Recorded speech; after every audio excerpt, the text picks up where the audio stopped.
The stagecoach rocked hard on the last curve before Blackstone Valley, and Clara Holloway grabbed the leather strap above the window with both hands, knuckles pale, jaw set. The mountains outside were enormous and indifferent, gray stone walls rising on either side of a narrow pass, snow still clinging to the upper ridges even in late April. Nothing like the flatland she'd grown up on. Nothing like anything she'd ever known. She pressed her forehead to the cold glass and tried to slow her breathing. Across from her, a heavy-set merchant in a brown coat had been snoring for the last 2 hours. A young couple near the rear whispered to each other with their heads tilted together, unbothered by the jolting road. Nobody paid Clara any attention. She was the kind of woman people looked past. Not ugly, not striking, just unremarkable in the way that had defined her entire 26 years of life. Medium height, light brown hair pulled back too tightly because she never knew what else to do with it. A gray dress that was clean but had seen better years. She looked like someone's housekeeper, someone's poor relation, which she supposed was almost exactly what she was. In her lap sat a worn leather satchel. Inside it, folded into thirds and soft as old cloth from so many readings, was the letter. Dear Miss Vivian Holloway, I write to you having received your photograph and your correspondence through the agency. I am a widowed rancher of 38 years residing outside the town of Blackstone Valley, Colorado Territory. I have a daughter of 7 named Lily, who has not spoken more than a dozen words in the past year. I work a cattle ranch of some 400 acres, which I manage alone since the death of my wife 2 winters past. I am not a man of many words, nor of easy charm. But I am steady, and I work hard, and I would treat a wife with respect. If you are willing to come west and make a life here, I would be grateful for the chance to meet you properly. Yours in sincerity, Wade Mercer. Clara had read it so many times she didn't need to unfold it anymore. She knew every word, every careful construction, every place where the man had crossed out a sentence and started again. She could see the faint ghost of the scratched-out lines beneath. He'd written, I am lonely once, then crossed it out and replaced it with I work a cattle ranch. She'd noticed that the first time and had not been able to stop thinking about it since. The letter had not been written to her. That was the part that sat in her chest like a stone. The Holloway house in Meridian, Kansas had been a cold place for as long as Clara could remember. Not cold in the literal sense. Her stepmother Dorothea kept good fires, but cold in the way that mattered. Cold in the silences at dinner, in the way her father looked through her when he looked at all, in the way Vivian's laugh could fill a room and Clara's presence somehow made it smaller. Vivian was everything Clara was not. Vivian was golden-haired and quick-eyed and knew how to tilt her head just so when a man was speaking, knew how to laugh at the right moment. She'd been corresponding with the frontier widower through the Hartwell Marriage Agency for 3 months, and the whole household had known about it. Dorothea pushing eagerly, their father nodding along, Vivian reading the letters aloud at supper, and making commentary that was half flattered, half amused. A rancher, Vivian said one evening, setting Wade Mercer's second letter down beside her plate. Colorado Territory. Can you imagine? It could be a good match, Dorothea said. She was watching Vivian the way she always watched Vivian, with an intensity that had never once turned in Clara's direction. Land means security. It means mud, Vivian said, and laughed her bright, carrying laugh. Clara said nothing. She rarely said anything at the dinner table. She served the soup and cleared the plates and listened. But then, 2 weeks before Vivian was supposed to board the stagecoach west, everything changed. Vivian met a man, a banker's son from Louisville, named Edmund Price, who had quick hands and a slow smile and money enough that Colorado Territory became an irrelevance overnight. Vivian wanted Edmund. Dorothea agreed that Edmund was the better prospect. Clara's father went along with whatever Dorothea decided, as he always did. The problem was the agency. The money for the fair had been paid, the arrangement was confirmed, and Wade Mercer was expecting a bride in 3 weeks. Clara had been in the kitchen when she overheard the conversation. She hadn't meant to eavesdrop. She was washing the good china, and the window above the basin was open, and Vivian and Dorothea were just outside in the garden, voices floating in. Boom? Someone has to go, Dorothea was saying. The agency doesn't simply refund the fare. And there's the matter of embarrassment. If word gets out, we backed out of a signed arrangement. Then write to him, Vivian said. Tell him there was a misunderstanding. I've already written. He's written back. There are obligations. and the agency has a reputation to protect. They've made it clear that if we withdraw now, they won't represent you again. Or Clara. A pause. Clara, Vivian said slowly. She has no prospects, Dorothea said. She has nothing here, and frankly, a pause with something flat and certain in it. It would solve two problems. Clara had stood at the sink with her hands in the soapy water, very still, listening to them decide her future. Pote. She did not remember agreeing to go. She remembered being told she was going. She remembered Dorothea pressing Vivian's photograph into the agency's file and saying the correspondence would continue under Vivian's name since the man had never met either of them. And what harm could it do? She remembered her father patting her shoulder once. Once, just the one time, and even that felt less like affection and more like someone reassuring themselves. She remembered Vivian giving her 2 dresses that didn't fit right and a bottle of lavender water and saying, brightly, as though doing Clara an enormous favor, "You might actually like it out there. You're more suited to that sort of thing." Clara had never asked what sort of thing Vivian meant. She suspected she knew.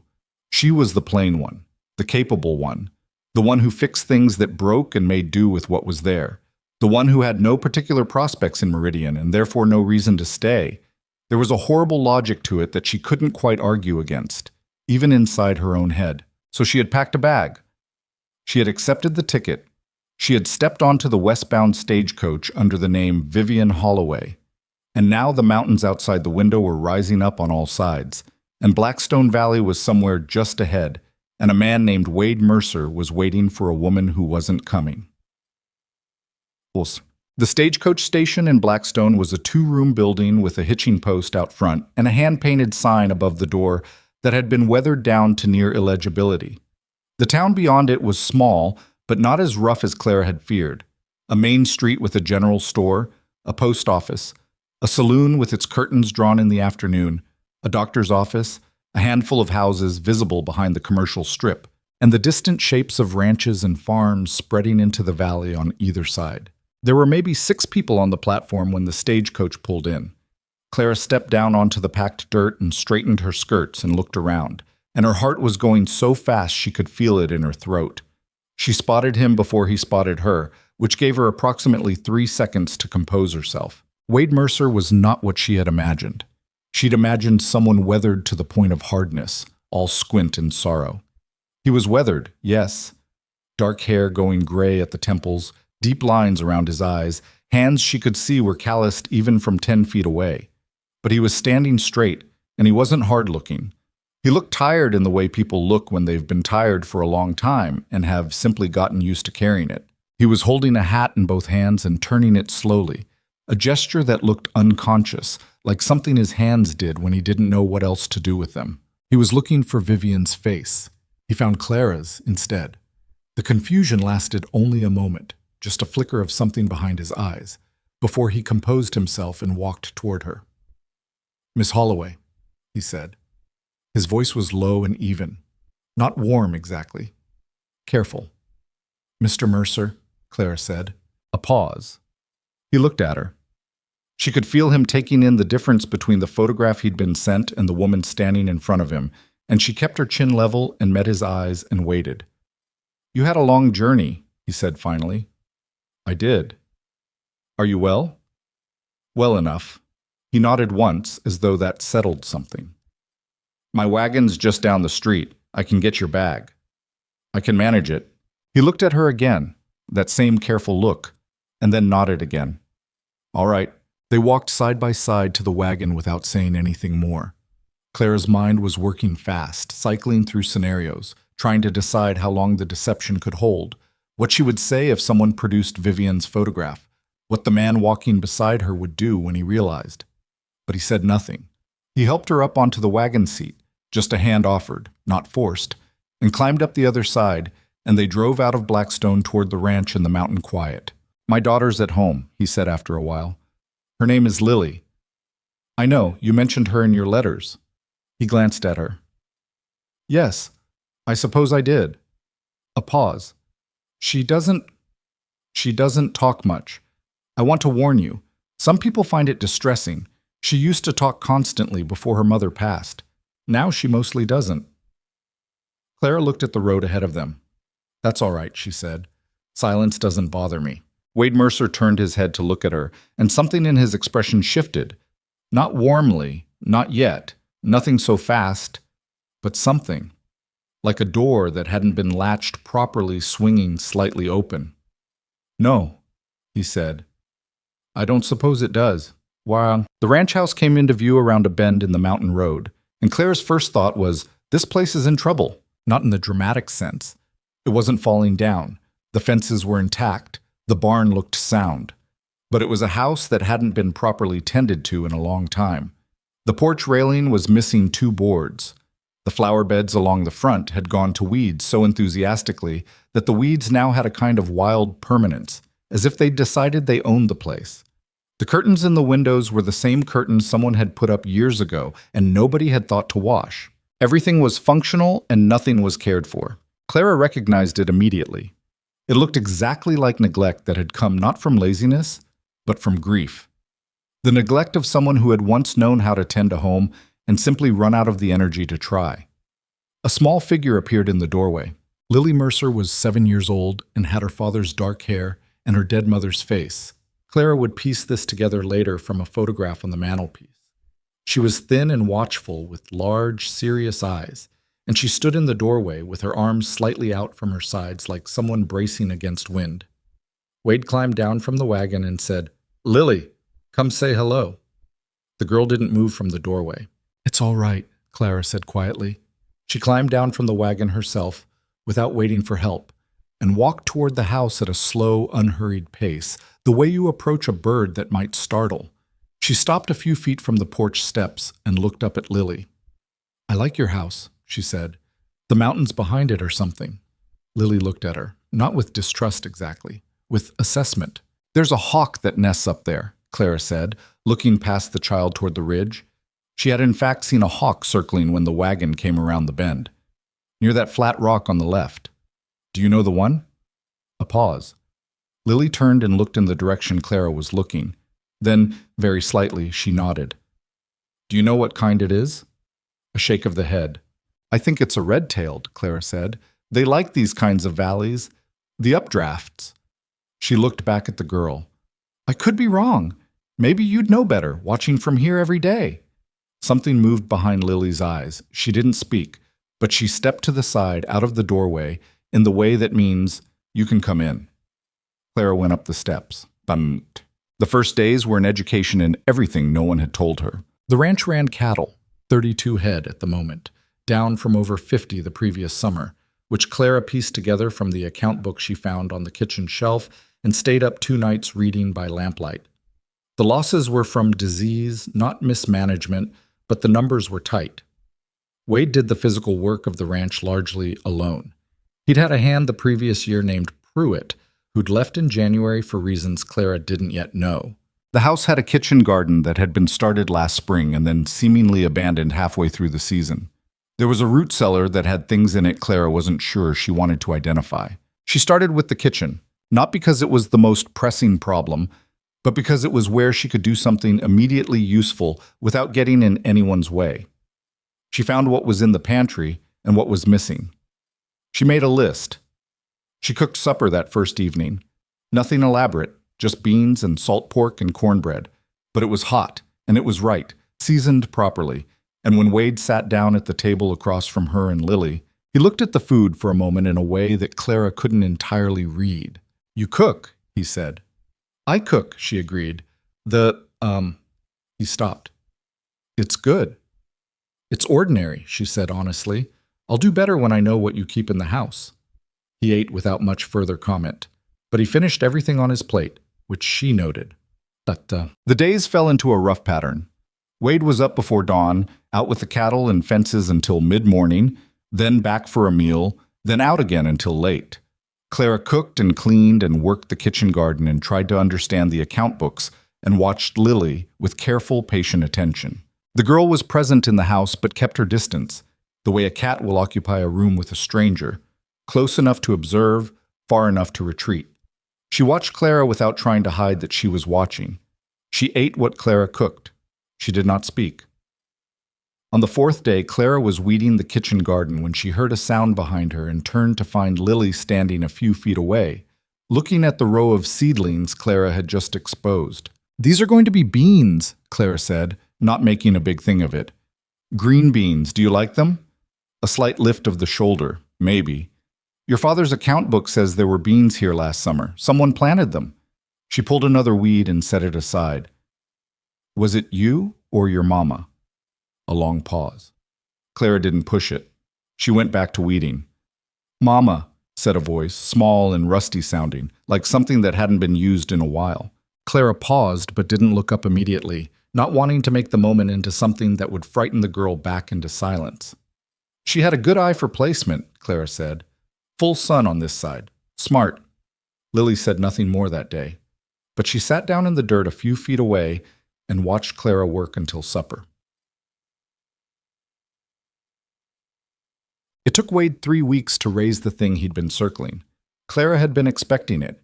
She'd seen it in the way he sometimes paused when he looked at her, not unkindly, but with something carefully withheld. She'd seen it when he picked up the photograph of his late wife from the mantelpiece one evening and stood there holding it for a moment before setting it back. She'd seen it in the way he looked at her and then looked away. It was evening. Lily was in bed. Wade was sitting at the kitchen table with the account book open, doing the monthly figuring, and Clara was mending a shirt at the other end of the table. The lamp between them made the room feel smaller than it was. "You're different," he said, without looking up.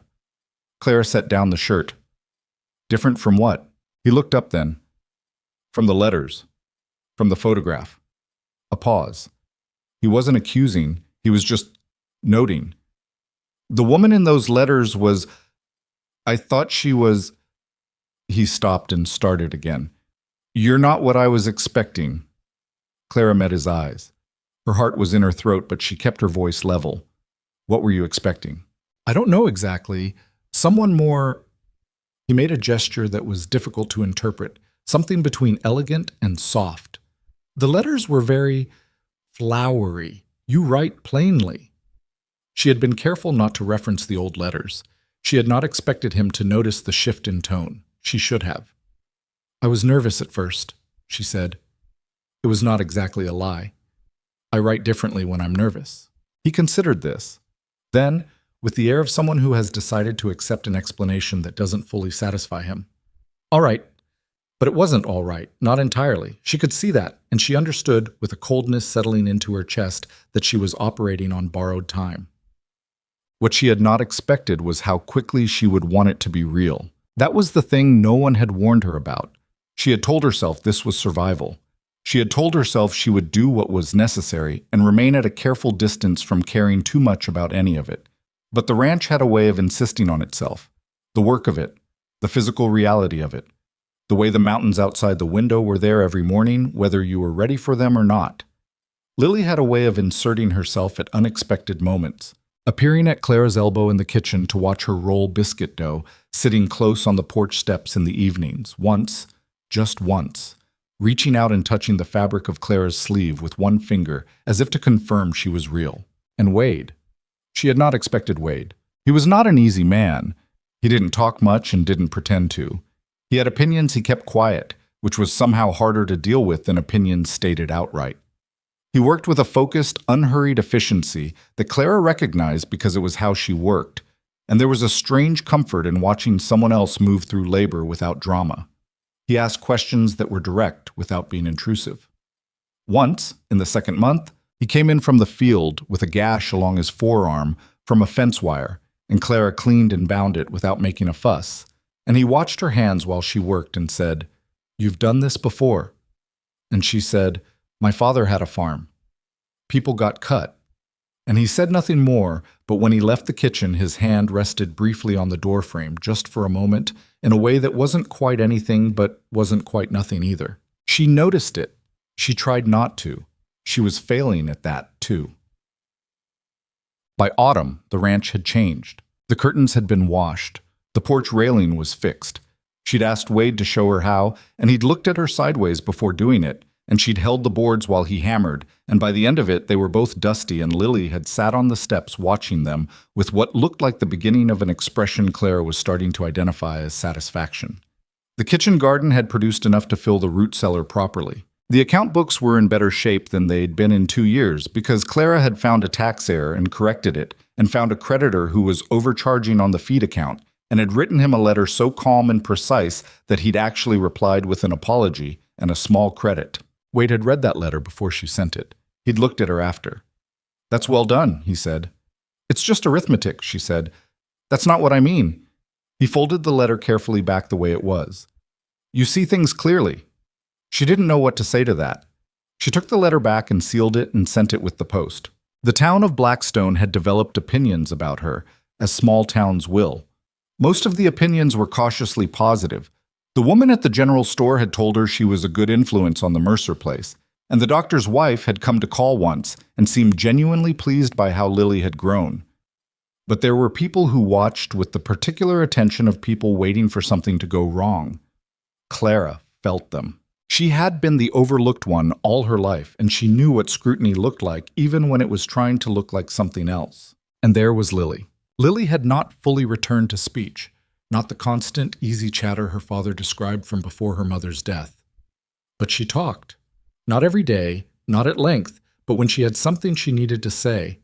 She came to Clara when she had bad dreams. She showed Clara where her mother had planted the roses along the south fence, dried and overgrown now, and said, carefully, quietly, "Do you think they'd come back if we cut them?"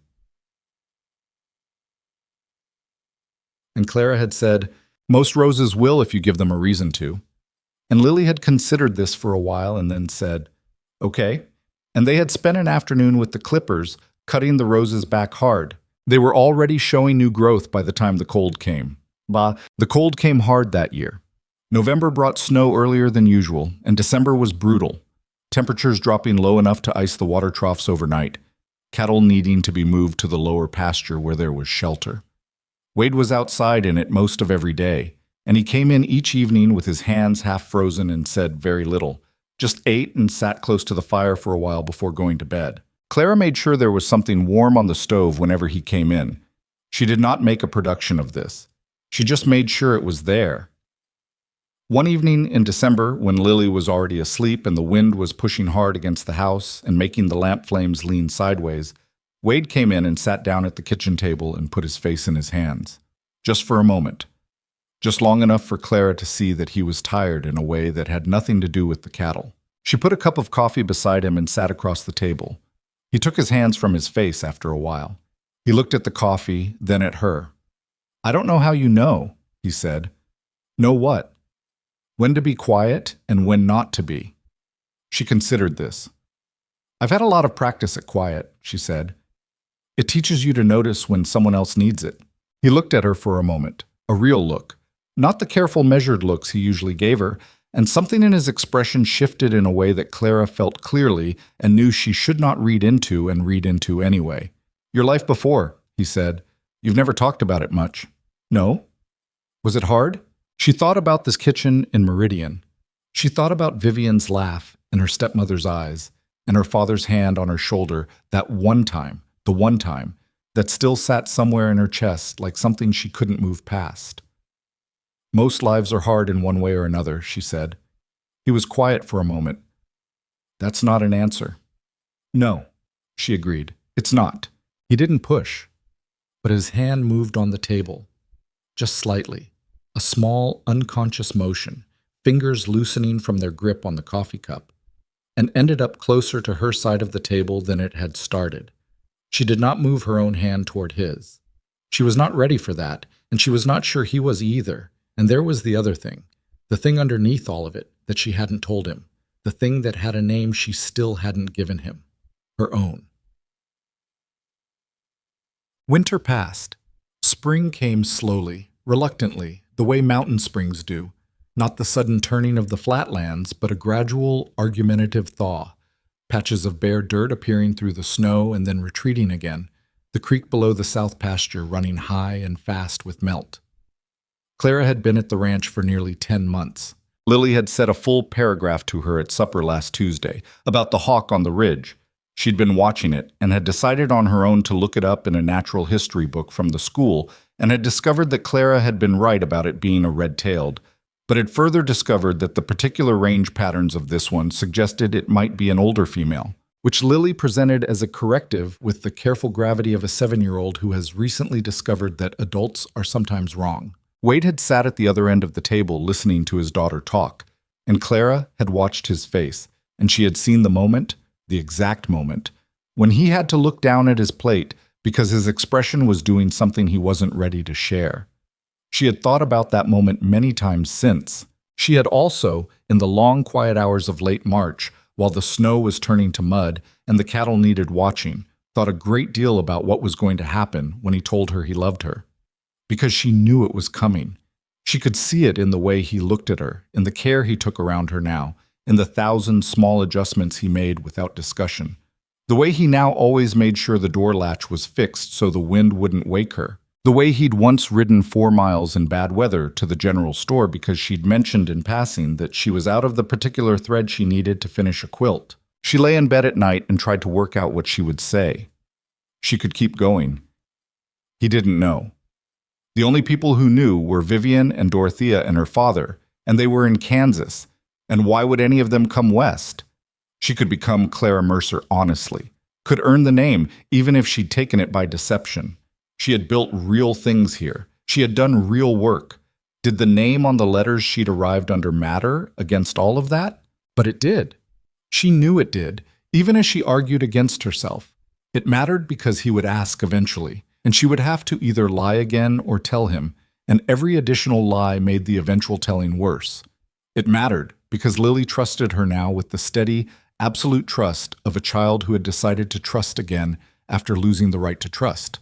And that was not a thing Clara could hold in her hands while keeping the lie under it. It mattered because she had come here as a woman pretending to be someone else, and she was not, whatever else had happened, willing to spend the rest of her life in that pretending. She fell asleep in late March thinking about this.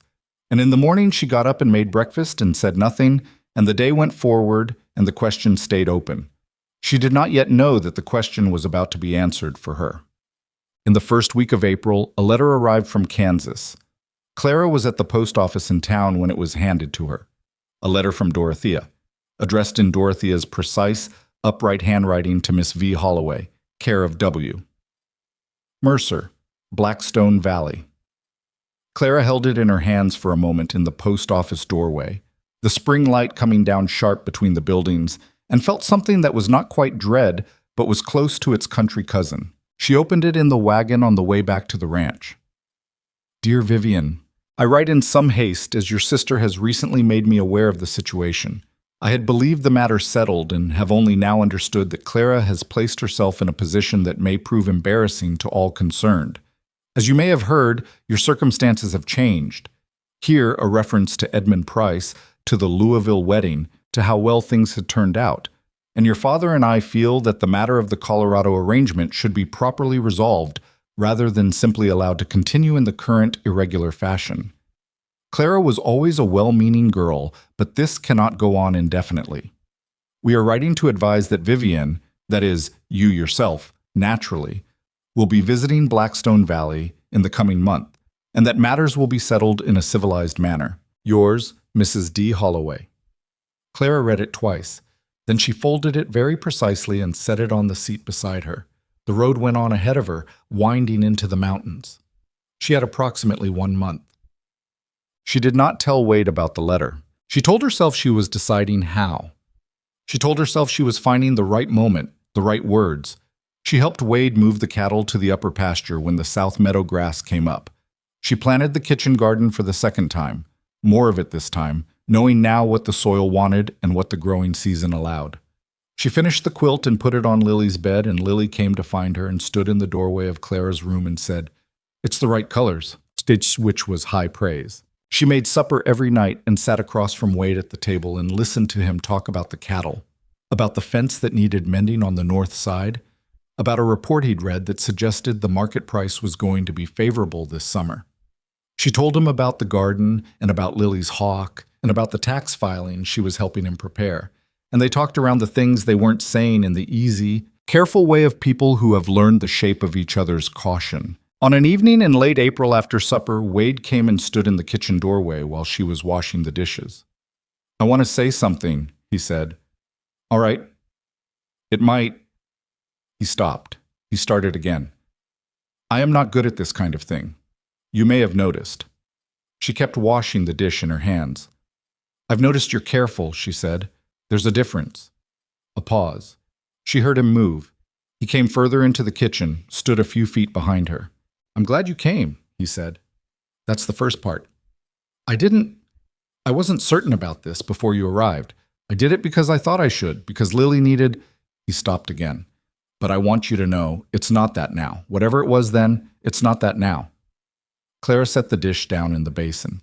She kept her back to him for a moment, looking at her own hands in the water. "Wade," she said. "I know you've got things you haven't told me," he said quietly. "I've known that for a while. I'm not asking for them right now. I wanted you to know that whatever they are, I'm not going anywhere." She turned around. He was standing close, closer than she'd realized, and his expression was the most unguarded she'd ever seen it, which on Wade Mercer still wasn't very unguarded at all, but it was enough. It was more than enough. "There's something I need to tell you," she said, and she would have. She was going to.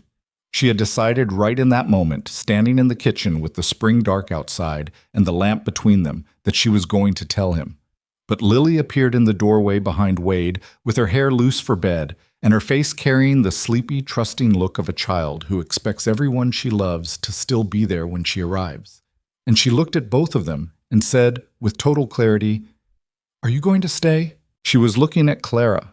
Clara looked back at this child who had planted beans with her mother, and then stopped speaking when her mother was gone, who had shown Clara the hawk and named it Female, and watched her with those serious eyes, who had come to her door 3 times in the winter with nightmares, and pressed her small cold feet against Clara's legs, and gone back to sleep.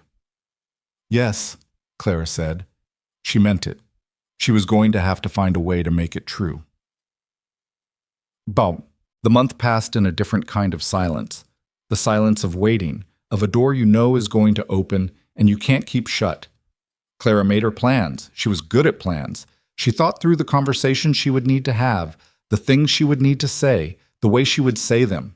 She thought about what she owed and to whom, and how truth, told at the right time, might still be able to hold a life together. What she did not plan for, what she could not have planned for, because Dorothea had never once been anything but precise and predictable. And the one thing she had done this time that was entirely out of character was that Vivian did not wait the full month. Vivian arrived on a Tuesday morning in May, when Clara was alone at the ranch and Wade was in the north pasture and Lily was at school and the whole valley was bright with spring light. The wagon came up the road and stopped in front of the house, and Vivian climbed down, still golden-haired, still quick-eyed, still wearing the expression of someone arriving to fix a situation that others have made complicated, and looked at Clara standing on the porch and said, without preamble, "Well, you've made yourself comfortable." Clara looked at her sister. She was aware of her own heart, the specific quality of the beat. "Vivian," she said. "Mother is coming in 3 days," Vivian said. "She sent me ahead. She wanted me to prepare things." She looked around at the house, at the washed curtains and the mended railing and the early roses coming up along the fence. "You've done quite a lot to the place." "Yes," Clara said. Vivian looked at her. Her expression was complex in a way that was new. Not the easy superiority Clara was used to, but something underneath it, something less settled. "He doesn't know," Vivian said. It wasn't a question. "Not yet," Clara said. "I was going to tell him." "When?" Clara looked at the road that led to the north pasture. She could see the dust of Wade's approach in the distance, far off, but coming this way, the way it did every mid-morning. He would be back within the hour. "Soon," she said. Vivian said nothing for a moment. Then quietly, in a voice Clara had never quite heard from her before, "I didn't think you'd actually do it. I thought you'd get off the stagecoach somewhere in the middle and come home." "I almost did," Clara said, "but I got there instead." Vivian looked at her for a long moment. Whatever she saw, she didn't say. She looked again at the roses coming up along the fence, at the garden beyond, at the house that had, in 10 months, come to look like a place someone lived in rather than a place someone endured. "He's going to be angry," she said finally. "Yes," Clara agreed. "He is." "And then?" Clara watched the dust on the road. "And then I'll find out," she said, "what kind of man he is." She already thought she knew, but knowing a thing and having it tested were different things. She went inside to put water on for tea, and she waited for the rest of her life to arrive. The water was on the stove and the kitchen smelled of wood smoke in early spring when Wade's wagon came around the bend. Clara heard the horses before she saw them. The particular rhythm of his team coming up the grade, a sound she'd learned without meaning to over the course of 10 months the way you learn the sounds of a house you've lived in long enough. She was standing at the kitchen window when he pulled into the yard. Vivienne was sitting at the kitchen table with her hands folded around the teacup Clara had given her, watching Clara's back with an expression that was careful in a way Vivienne's expressions rarely needed to be. Clara had watched her sister take in the kitchen, the clean shelves, the organized pantry visible through the open door, the quilt folded over the chair back. The small things that accumulated in a space when someone actually lived in it, and had seen something move behind Vivienne's eyes that she hadn't been able to name. "He's coming," Clara said without turning from the window. "I know," Vivienne said. "I can hear it." Clara heard Wade pull the team to a stop. She heard him climb down, the particular sound of his boots on the yard, and then the pause that meant he'd seen the unfamiliar wagon. She went to the door. Wade was standing in the yard, hat in his hand, looking at the wagon and then at Vivienne's trunks tied to the back of it, and then at Clara on the porch. His face was not alarmed. It was the controlled, level face he put on when something unexpected had arrived, and he was deciding what to make of it. "We have a visitor," Clara said. "I can see that." "She came from Kansas." A pause. "She's my sister." Something shifted in his expression. Not alarm, still not alarm, but a kind of careful attention, the kind you give to a situation that is telling you it is more complicated than it first appeared. He came up to the porch. Clara stepped aside and he went through into the kitchen and stopped when he saw Vivienne. Vivienne looked up at him. She had a particular way of looking at men, direct, but with a slight softness that was entirely calculated. And Clara watched it operate now with the strange, detached feeling of someone watching a skill they had observed all their lives and never acquired. "Mr. Mercer," Vivienne said. "I'm Vivienne Holloway, Clara's sister." "Miss Holloway," Wade said. He looked at her for a moment. Clara was watching him closely enough that she saw it, the recognition, or something like recognition, the slight adjustment in his eyes as he placed the photograph he'd been sent against the woman in front of him. "You've come a long way." "I have," Vivienne said. "I hope it's not an imposition. I wrote ahead." She had not written ahead. The letter had said 3 days. Vivienne had arrived before the letter reached its destination, which meant she had either miscalculated or had done it deliberately, and Clara knew her sister well enough to know it was unlikely to be the former. "You're welcome here," Wade said. He turned to Clara with a look that was asking a question he wasn't asking out loud. "Vivienne will stay in the spare room," Clara said. "I've already put out the linens." She had done no such thing. She would do it now. Wade nodded slowly, looking between them, and if he noticed the quality of silence in the kitchen, the quality of a conversation that had already happened and left its shape in the air, he said nothing about it. He poured himself the coffee that was waiting on the stove, the coffee Clara had started before she heard his wagon because she always started it before she heard his wagon, and he sat at the table with the 2 women and the morning light and said, "How long are you planning to stay?" Vivienne looked at Clara. "A few days?" Clara said. "We'll see." The few days were not easy. Vivienne moved through the ranch house the way she moved through every space she entered, as though she were considering whether to redecorate. She was not unkind, exactly. She helped with supper the first evening in the distracted way of someone performing a task they find slightly beneath them, and she complimented the kitchen garden with the tone of someone who had not expected to be impressed. She was perfectly pleasant to Lily, who assessed her with the particular silent judgment of children and then removed herself to the other end of the house. It was Wade she couldn't quite manage. Not that she wasn't trying, Clara could see her trying. Vivienne asked him questions at supper, about the ranch, about the cattle, about the valley, and Wade answered them courteously and without particular warmth, and Clara watched her sister recalibrate in real time. Vivian was accustomed to men who responded to her attention the way iron responds to a magnet. Wade did not respond that way. He was polite and unchanging, and when Vivian complimented the view from the porch, he said, "Yes, it's a good place," and went back to his supper, and Vivian's eyes cut sideways to Clara for just a fraction of a second. Clara looked at her plate. That night, after Wade had gone to bed and Lily was long asleep, Vivian came and sat on the edge of Clara's bed the way she hadn't done since they were small children, and Vivian used to come to Clara's room during thunderstorms. She sat with her arms wrapped around herself and looked at Clara in the lamplight. "He loves you," she said. Clara said nothing. "I'm not saying it to be cruel," Vivian said. "I'm saying it because it's obvious. He looks at you the way—" She stopped. "He doesn't look at me at all, and I've been trying since I arrived." "Vivian, I'm not trying to take him, Clara. I have Edmund. I'm not here for that." She unfolded her arms and looked at her hands. "I think I came here partly because Mother told me to, and partly because I wanted to see what you'd done." She looked around the small room, the quilt on the bed that Clara had made herself, the book on the nightstand, the dried flowers in the window glass that Lily had picked and given her in March. "You've made a life here."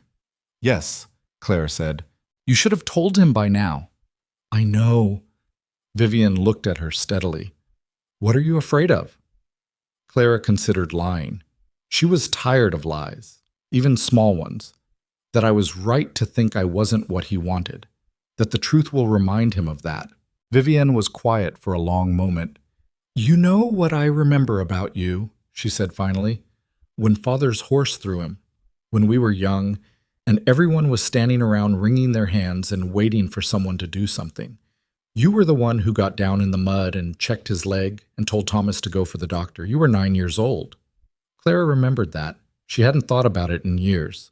"You've never once in your life waited for someone to choose you," Vivian said. "You just do the thing that needs doing and assume no one's watching." She stood up. "Tell him, Clara, before Mother arrives and takes the choice away from you." Dorothea arrived on a Thursday, 2 days later, in a hired wagon from the Blackstone station. She came with a second trunk and the manner of a woman who has already decided how a situation should be resolved and is arriving to resolve it. Clara watched her come up the path from the porch and felt the old familiar compression in her chest, the one that had lived there for as long as she could remember, the one that came from being in proximity to a woman who had never once looked at her without calculating what she cost. Dorothea stopped at the foot of the porch steps and looked up at Clara. "Well," she said, "you've lasted longer than I expected." "Come in," Clara said. "There's coffee." Dorothea came in. She walked through the front room and the kitchen with the assessing gaze of someone conducting a property inspection. And Clara watched her take in the curtains and the shelves and the quilt and the roses coming up outside the window. And Dorothea's expression remained entirely unchanged, which was its own kind of verdict. She sat at the kitchen table. Clara poured the coffee and set it in front of her. "Where's Mr. Mercer?" Dorothea asked. "Working. He'll be in for the midday meal." "And the child?" "At school." Dorothea nodded. She wrapped both hands around the coffee cup, a gesture Clara recognized because it was a gesture Clara herself made, and looked at her stepdaughter with the direct, flat attention that had always made Clara feel like a problem being evaluated. "This has gone on long enough," Dorothea said. "I agree," Clara said. That surprised her. Clara saw it. The slight widening of the eyes, the small recalibration. "You agree?" "I was going to tell him before you arrived. I should have told him months ago." Clara sat down across from her. "I know that." Dorothea looked at her for a moment. "The agency could have legal standing to complain. There was an arrangement made under Vivian's name." "There was an arrangement made," Clara said. "I've honored it. I've been here. I've worked this ranch. I've helped raise his daughter. Whatever the name on the original letter was, I'm the one who came." Dorothea's expression didn't soften exactly. It wasn't built for softening, but something in it shifted toward something that was not quite respect, but was in its general vicinity. "That doesn't change what you did." "No," Clara said. "It doesn't." They sat with that for a moment. From somewhere outside came the distant sound of Wade's team coming down from the north pasture. Clara heard it clearly. She always heard it.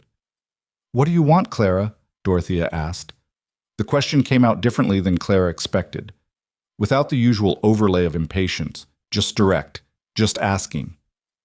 I want to tell him the truth myself, Clara said. Before you do, that's all I'm asking. A long pause. The wagon sounds grew closer. He'll be angry, Dorothea said. Yes. He may send you away.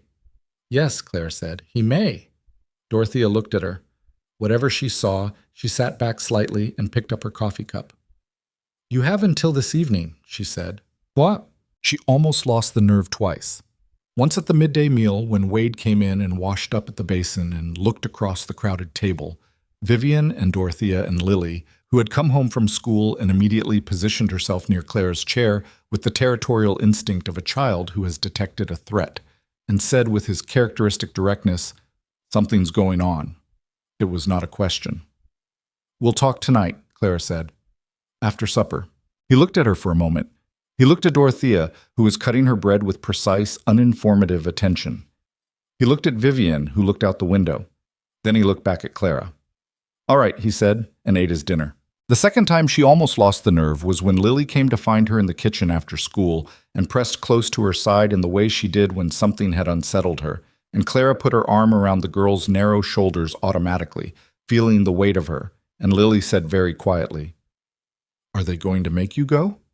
"No one can make me go," Clara said. "That's my choice." "Then don't go." Clara held on to her for a moment. The kitchen smelled of the stew she had on for supper, and outside the window the roses along the fence were coming up strong, and for a moment the weight of what she'd built here pressed on her chest so hard she had to close her eyes against it. "I'm going to try not to," she said. Supper was a quiet affair. Dorothea ate with military precision. Vivian made careful conversation. Lily watched everyone with the radar of a child who has learned to read rooms. Wade ate steadily and said almost nothing, and Clara served the stew and the biscuits and kept her hands occupied and her face as level as she could manage. After the dishes, she asked Vivian to take Lily to bed. Vivian, to her credit, did it without argument. Dorothea went to the front room with her coffee and sat in the chair near the fireplace and opened her book and might as well have put up a sign reading, "I am not here." That left Clara and Wade in the kitchen. He was sitting at the table. She stood by the stove for a moment, then turned around and sat across from him. The lamp was between them.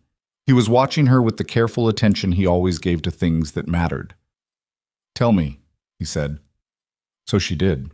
She started at the beginning, the house in Meridian, the letters, Vivian and Edmund, and the arranged bride that no one wanted anymore. She told him about being put on the stagecoach. She told him about stepping off it under a name that wasn't hers.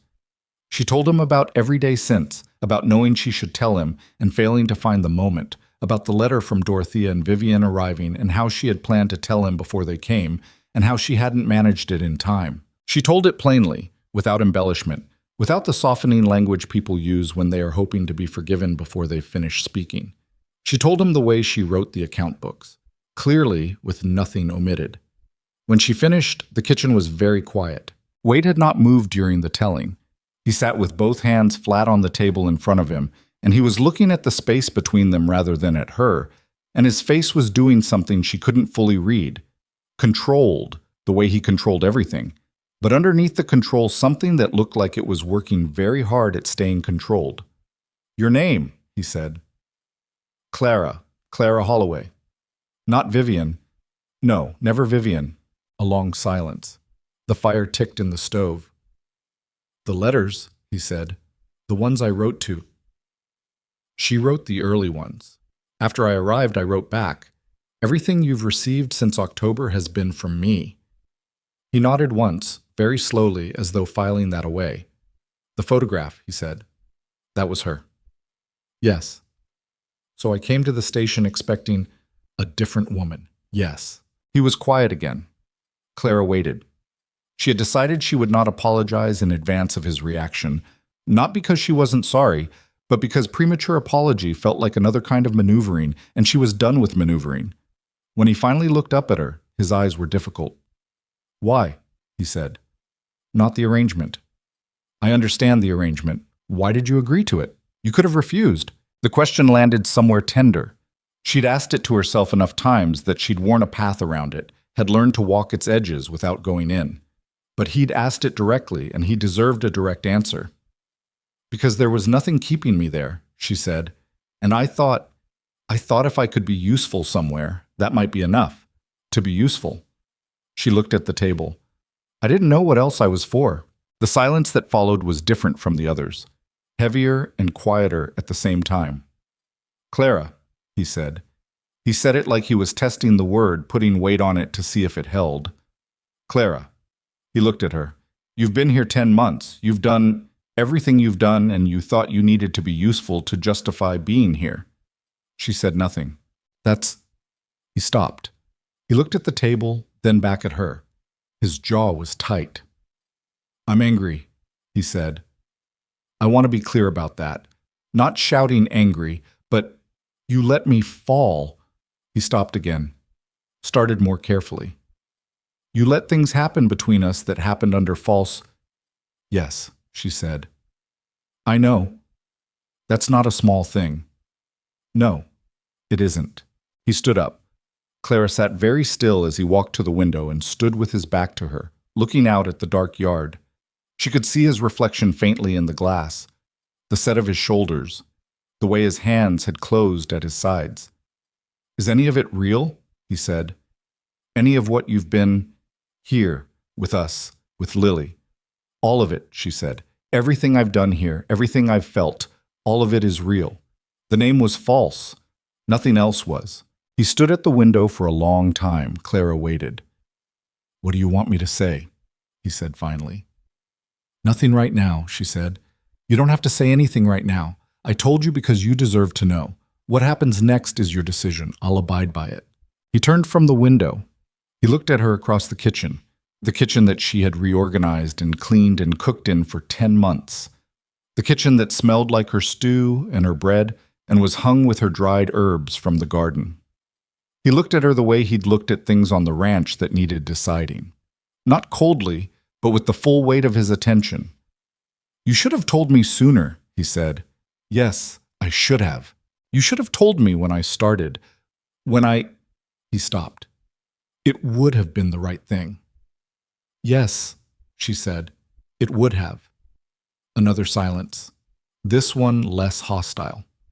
Something in it had gone soft at the edges, the way anger does when it starts to turn into something else. "I need to think," he said. "Of course. This doesn't—" He rubbed the back of his neck. "I'm not making any decisions tonight. I understand." He looked at her once more. Then he walked past her to the hallway, and she heard his boots on the stairs, and then the sound of his bedroom door closing, not slammed, just closed. Clara sat at the kitchen table for a while. The stove ticked. Outside, the spring night pressed against the windows. From down the hall, she could hear, very faintly, the sound of Lily breathing in the room where Vivian had put her to bed. She had told the truth. What came next was not in her hands. That was a different kind of afraid than the kind she'd been carrying for 10 months. It was more honest, at least. The next 3 days were some of the longest of Clara's life. Wade did not send her away. But the warmth that had been building between them since winter, the careful, unspoken, almost architectural warmth of two people constructing something together, had gone quiet. He was civil. He was not unkind. He ate her cooking and responded when spoken to, and once, on the second day, helped her carry the heavy tub in from the yard without being asked. But the particular quality of his attention had changed. He was present and somewhere else at the same time, the way people are when they're working through something that requires most of their internal resources. Lily noticed. Children always notice. She came to Clara on the second evening while Clara was hanging washing on the line, and she helped with the sheets, handing them up without being asked, which was new. And after a while she said, "Is it because of what you told him?" Clara looked down at her. "Yes." "What did you tell him?" Clara considered. "That I wasn't entirely honest with him when I first arrived," she said, "about who I was." Lily handed up another corner of the sheet. "But you're Clara," she said, as though that settled it. "Yes, I am." "He knows you're Clara now?" "He does." Lily was quiet for a moment, working the clothes peg with concentration. Then he should be fine, she said, with the clear logic of someone who doesn't yet understand why adults make things complicated. He knows who you are now. That's the important part. Clara looked at this girl, this watchful, serious, once silent girl who had showed her the hawk on the ridge and grown back toward speech like the roses along the fence growing back toward the sun, and felt something tighten in her chest that was too large to name. Yes, she said. That's the important part. Dorothea left on Friday. She came to find Clara in the kitchen before the wagon arrived to take her back to the station, and she stood in the doorway with her traveling coat already on and looked at Clara for a moment. Well, she said. It was more weighted than it sounded. Thank you for giving me the time, Clara said. I didn't do it for you. But there was something uncertain at the edges of her voice, the first uncertain thing Clara had ever heard from her. Your father asks about you, she said. He doesn't say it outright, but he asks about Kansas, and you can tell what he means. Clara looked at her steadily. Does he? He's not a bad man, Clara. He's just a weak one. I know, Clara said. I've known that a long time. Dorothea looked at the kitchen, at all of it, one last taking in. You've done well here, she said. The words came out stiffly, like something that had to push through resistance to get out. Whatever happens, you've done well. Then she went, and the wagon took her away down the mountain road, and the house was quieter without her. Vivian left the following morning. She hugged Clara on the porch, which was not something they had done since childhood, and Clara stood stiff for a moment before her arms came up and she held her sister for a brief, real moment. Write to me, Vivian said. You write first, Clara said. You're better at it. Vivian laughed. It was her usual laugh, bright and carrying, but there was something underneath it now that was more like her. More like the girl she'd been before she'd learned to be Vivian Holloway. All right, she said. She got into the wagon and went away down the road, and Clara watched until the dust settled. It was Wade who found her, later that afternoon, sitting on the back step of the house with her hands in her lap, looking at the mountains. He came and sat beside her. Not close, but close enough. They sat that way for a while without speaking. The mountains did what mountains do. They were simply there, enormous and impersonal and somehow steadying. I've been thinking, he said. I know. I'm still angry. He said it carefully, as if being precise mattered. I don't want you to think I've gotten over it because I haven't. What you did wasn't right. You know that. I know that, she said. But he stopped. He looked at his hands, then at the mountains. But I've also been thinking about what that means. What it means that I'm angry. He was quiet for a moment. If you were nothing to me, I wouldn't be angry. I'd just be practical about it. Make a decision and move on. He turned to look at her. The fact that I'm this angry about it says something I wasn't planning to say out loud yet. Clara looked at him. I'm not making any promises, he said. I want to be clear about that. This isn't me saying everything's fine, because it isn't, yet. He looked back at the mountains. But I'm not asking you to go. Clara let out a breath. It had been living in her chest for 3 days, and it came out quietly, without drama, just gone. All right, she said. We'll have to... He rubbed the back of his neck, the gesture she'd come to know. It'll take some time. Yes, she said. It will. He nodded. They sat for a while longer in the mountain evening, the light going gold and then orange on the upper ridges, the hawks, Lily's hawk, the old female, making their last rounds over the valley before the dark. It wasn't resolved. It wasn't over. There was still the matter of what they were to each other, what they would be, how truth rebuilt itself after it had been covered over for so long. There was still the town to contend with, and whatever the town would do when it knew, and it would know, it always did. But Clara was still here. She was Clara Holloway, sitting on the back step of a ranch in the mountains under her own name for the first time in 10 months, and the man beside her had not asked her to leave. That was enough for tonight. Tomorrow would be its own reckoning. Tomorrow came, and it brought the town with it. Clara had known it would. Small towns are not places where private matters stay private. They are places where information moves the way water moves, finding every crack and low point until it has covered everything. She had understood this from the first week in Blackstone, had understood that the women at the general store and the doctor's wife who came to call and the man at the feed merchant who always asked a question or two more than necessary were all part of a system of collective knowing that operated with or without anyone's consent. What she had not anticipated was the specific shape of how it would happen. It began with Dorothea. Not maliciously, Clara believed that, or tried to. Dorothea was not a deliberately cruel woman. She was a practical one, and practical women talked to other practical women, and the stagecoach station in Blackstone was a social hub as much as a departure point. Clara pieced it together later from fragments. A conversation at the station while Dorothea waited for her wagon, another woman waiting for her husband, the two of them talking the way strangers do when they are both departing the same place and have 20 minutes to fill. Dorothea would not have volunteered the whole story, but she would not have been evasive either. She didn't have that kind of evasion in her. By the time the week turned, Clara could feel it in town. It was in the way Mrs. Alderton at the general store was a fraction slower to smile. It was in the way two women she recognized from the Sunday gathering near the schoolhouse stopped talking when Clara passed with Lily on the way to buy flour. It was in the way Pete Garrison, who ran the feed merchant and had always been civil, found something absorbing to look at on his shelf when she came in. Nothing direct, nothing stated, just the particular texture of a small town that has heard something and is waiting to see what it means. She carried it home and said nothing to Wade about it. He had his own version of it. She could tell. He came back from Blackstone on Thursday with a tightness around his eyes that hadn't been there when he left, and he ate supper without much conversation and afterwards sat on the porch longer than usual. She did not ask. She was learning, slowly, which of his silences wanted company and which wanted to be left alone. That one wanted to be left alone. What she did not anticipate was Ruth Calloway. Sit. Ruth Calloway was the wife of the largest landowner in the valley, a woman of 50 with iron gray hair and the particular authority of someone who had been the social arbiter of a small community for long enough that she'd stopped thinking of it as a role and had started thinking of it as a fact of nature. She was not unkind.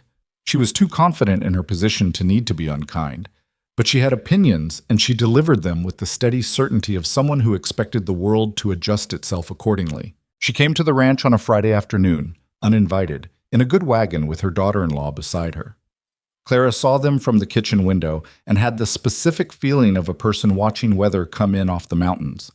You can see it building, you can estimate the timing, but there is not much you can do about it. She went out to the porch to meet them. "Mrs. Calloway," she said, "won't you come in?" Ruth Calloway climbed down from the wagon with the dignity of a woman who does not require help, and looked at Clara with a gaze that was assessing in the way of someone who has already assessed, and is now simply confirming. "Miss Holloway," she said. The name landed with deliberate weight. Clara did not flinch. "It's Clara," she said. "Come in." They sat in the front room, the good room, and Clara made tea and served it and sat across from Ruth Calloway and her daughter-in-law, whose name was Agnes and who looked acutely uncomfortable. "I'll be direct," Ruth said. She set down her teacup. "I've heard some things this week that concern me, about the arrangement that brought you here." "You've heard correctly then," Clara said. "Whatever you've heard." That surprised her. Ruth Calloway was not easily surprised, but Clara saw the slight recalibration. "You don't deny it." "No, there's nothing to deny. I came here under my sister's name. I've since told Mr. Mercer the truth. He knows." Ruth looked at her steadily. "The whole valley knows now, or close enough to it. I want you to understand that. This isn't a small thing that can be kept quiet." "I understand that. Mr. Mercer is well regarded here. He's worked hard since his wife passed. People have respect for him." She folded her hands in her lap. "What you've done reflects on him, whether you intended that or not." Clara kept her eyes level. She could feel the edge of her own temper, the place where it went from controlled to not, and she stayed carefully on the right side of it. "I know that," she said. "It's one of the things I regret most. Not the only one, but near the top of the list." Agnes looked at the window. Ruth studied Clara for a moment, the way someone studies something they haven't quite categorized yet. "What does Mr. Mercer intend to do?" she asked. "That's a question for Mr. Mercer." Ruth's mouth pressed into a thin line. "He hasn't said anything to Thomas." Her husband. "Thomas saw him in town yesterday, and he didn't say a word. Then perhaps he's not ready to say anything, Clara said. That seems like his right. It affects his standing, Ruth said. I would argue, Clara said, keeping her voice steady, that how he handles it from here is what will affect his standing, not what I did. Ruth looked at her for a long moment. Something moved behind her eyes. Not agreement, but the beginning of a reappraisal. You're very composed, Ruth said, for someone in your position. I've had practice, Clara said. Ruth picked up her teacup again. She looked around the room, the clean floor, the curtains, the careful order of a house that someone had given real attention to. And something shifted very slightly in her expression, in the way things shift when someone is looking for fault and finding it harder than expected. The child, she said. Lily. How is she? Better than she was, Clara said. Considerably better. I heard she'd stopped speaking. She has a great deal to say now. She's a perceptive child. Ruth nodded slowly. Agnes, beside her, was still looking at the window, but the discomfort on her face had shifted towards something else, something that looked more like thoughtfulness than embarrassment. I'm not your enemy, Miss Holloway, Ruth said finally. Clara said. A pause. Clara, Ruth repeated, as though the concession cost something. I'm not your enemy, but I want to understand the situation before people start taking sides. When people take sides in a valley this small, it affects everyone. I know, Clara said. I'd rather people didn't take sides at all. There's nothing to take sides about. I made a mistake that I've now corrected, and I'll live with the consequences, that's all. Ruth looked at her for one more long moment, then stood. Agnes stood with her. I'll see myself out, Ruth said. But at the door she stopped and looked back. The roses along the fence, she said. Yes? Margaret Mercer planted those. The year Lily was born. She looked at them through the window, the new growth coming up strong. She would have had no way of knowing that you'd bring them back. She left before Clara could respond to that, and the wagon went back down the mountain road, and Clara stood in the doorway for a while looking at the roses. Wade came home at midday to find Clara at the kitchen table with a cup of tea that had gone cold, staring at nothing in particular. He looked at her. He looked at the cold tea. He pulled out the chair across from her and sat. Mrs. Calloway was here, Clara said. I know. Agnes told Thomas. He put his hands on the table. What did she say? That the valley knows, that it reflects on you, that she wanted to understand the situation. Clara looked at him. She wasn't vicious about it. She was who she is. Wade nodded slowly. Are you all right? She asked. He looked slightly startled by the question, as if he'd been braced for a different kind of conversation. He stopped. I've had better weeks. Yes, she said. So have I. His mouth moved toward something that wasn't quite a smile, but was in its territory. Thomas Calloway told me on Thursday that he'd heard I'd been made a fool of. What did you say? I said he'd heard wrong. He looked at the table. I said the woman I had at my ranch was the hardest worker I'd met in years and had more sense than most men I knew, and if he was calling that being made a fool of, we had different definitions. Clara was quiet for a moment. Wade, she said. I'm still angry, he said. I need you to keep understanding that. The months he stopped, jaw working. I needed those months to be honest. I needed them to be real, and I know you say they were, and I believe you mean that, but it was built on something that wasn't. He looked at the table. It matters. Yes, she said. It does. But I'm not going to let Thomas Calloway or Ruth Calloway or anyone else in this valley make the decision for me. He looked up. Whatever I decide, it's mine to decide. She met his eyes. That's all I've ever asked. He stood up. He went to the stove and poured himself coffee. The coffee she'd made that morning, that was still warm because she kept the fire at the right level without thinking about it, and stood drinking it with his back to her for a moment. Lily asked me last night if you were staying, he said. I know. She asked me the same thing. What did you tell her?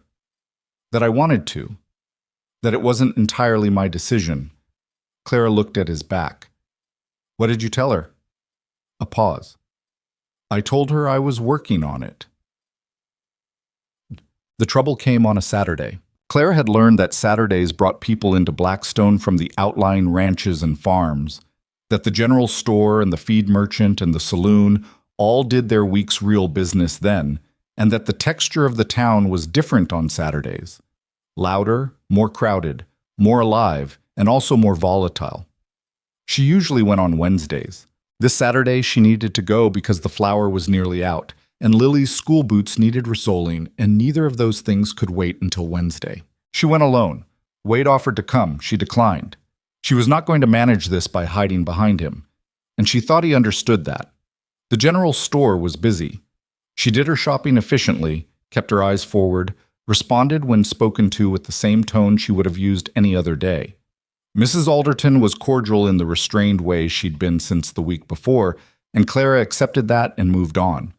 It was outside, loading the wagon, that she heard Nettie Graves. Nettie Graves was a woman of about Clara's age whose husband ran the second largest cattle operation in the valley. Clara had met her 4 times, had found her sharp and sociable in the manner of someone who enjoys conversation primarily as a vehicle for information. She was standing at the edge of the general store's porch with 2 other women when Clara came out with her packages, and she was not speaking quietly. The audacity of it is what I don't understand. Coming here under someone else's name, letting him believe, "She must have known it couldn't last," one of the other women said. "She's still there," Nettie said. "That's what I don't understand. If I'd done something like that, I wouldn't have the nerve to show my face. But here she is, shopping at Alderton's like nothing." Clara set the flour sack in the wagon bed. She set the parcel with the boots beside it. She smoothed her skirt and turned around. The 3 women went quiet. Nettie Graves looked at her with the expression of someone who had not actually expected to be overheard, or had expected it and now had to decide whether to own it. "Good morning, Mrs. Graves," Clara said. A beat of silence. "Miss Holloway," Nettie said. The name again, delivered like a correction. "It's Clara," Clara said. She did not raise her voice. She kept her hands loose at her sides and her chin level. "My name is Clara, and I know you know that, so I'd appreciate you using it." She looked at all 3 of them for a moment. "I also know what you were saying just now, and you're not wrong. I did something I shouldn't have. I know that. The people who needed to know have been told." Nettie's chin came up slightly. "The whole valley has been told." "Yes," Clara said. "I'm aware, and you're all going to do whatever you decide to do with that information, and I can't stop you. But I'll be here either way." She looked at Nettie steadily. "I didn't come here to perform for anyone's satisfaction. I came here to work. I've worked. Whatever you think of how I got here, you'll have a harder time arguing with what I've done since." One of the other women, the one who hadn't spoken, made a small sound that might have been a suppressed laugh or might have been something else entirely. Nettie's jaw tightened. Clara turned back to her wagon. Her hands were not quite steady, but they were steady enough. She climbed up to the seat and took the reins and drove out of Blackstone at a pace that was measured and unhurried, and she did not look back. She was almost at the edge of town when she heard her name called. She pulled the horses up. Agnes Calloway was coming quickly along the boardwalk, one hand holding her hat against the breeze. "Clara," Agnes said, reaching the wagon. She was slightly out of breath. She looked up at Clara with something urgent in her face. I heard what Nettie said. I was inside the store. I saw it." "It's all right," Clara said. "It's not, actually." Agnes put her hand on the wagon's side. She was younger than Clara had first thought. Mid-20s, maybe, with an earnest face and the look of someone who feels things strongly and doesn't always know what to do about it. "I want you to know that Mrs. Calloway, she's thought about things since she visited you. She hasn't said so directly because that's not how she does things, but I can tell." She hesitated. "She told Thomas last night that Lily Mercer is talking again, and that whoever brought that about can't be entirely without merit." Clara looked at her. "That's not nothing, coming from her." "It's quite a lot, actually." Agnes glanced back toward the store. "Nettie Graves she'll talk herself out. People always do eventually, when there's nothing new to feed on." She looked up at Clara again. "You stood your ground just now. That'll matter. People here respect that." Clara nodded. She took a breath. "Thank you, Mrs. Calloway." Agnes, the young woman said, please. Clara managed something that was more like a real smile than anything she'd managed all morning. Agnes, she said. She drove back up the mountain road toward the ranch, and the valley spread out on either side of her in the late spring morning, and the mountains above were their same enormous, impersonal selves, and she held the reins and breathed. She had not been home an hour when the second wagon arrived. She heard it on the road and came to the door, thinking it might be Wade returning early, but the wagon that came around the bend was not Wade's. It was a hired rig from the station, a nice one, the kind with a covered top and brass fixtures, and the woman who climbed down from it wore a dress that had not been worn on the frontier. Clara had never seen her before in her life. She was perhaps 35, handsome in a constructed way, hair carefully arranged, clothes precise, the kind of appearance that took effort and was meant to communicate that the effort had been made. She stood in the yard and looked at the house and then at Clara on the porch with an expression that Clara couldn't immediately read. "This is the Mercer Ranch," the woman said. It wasn't a question. "It is," Clara said. "I'm looking for Wade Mercer. He's in the field. He'll be back around midday." Clara looked at the woman, at the good dress and the careful hair, and the hired rig with the luggage tied to the back of it. Something cold moved through her. "Can I ask who's calling?" The woman looked at her for a moment. Something in her expression shifted, a reorganization, as though she was recalculating. "My name is Vivian Holloway," she said. The world went very still. Clara had known this was possible. She had known it in the abstract, the way you know that a storm could turn back on itself. Theoretically, yes, it could happen. But standing on the porch in the Maylight with the sound of the valley all around her and this woman with Vivian's name looking at her from the yard, the theoretical became real with a crash she felt in her sternum. "No," she said. Her voice came out quiet and flat. "No, you're not." The woman's chin came up. "I beg your pardon?" "My sister's name is Vivian Holloway," Clara said. "She was here last month. She's married to Edmund Price in Louisville. I had a letter from her last week." She came down the porch steps slowly. "Who are you?" The woman held her gaze for a moment. Then something in her posture changed. Not collapsed, but settled, recalibrated again. "Evelyn Marsh," she said. "From the Hartwell Marriage Agency." Clara stopped on the bottom step. "The agency?" "Yes." Evelyn Marsh looked at her with the measured expression of someone delivering news she's delivered before and has developed a procedure for. "I understand there have been some irregular developments with the arrangement made for this address.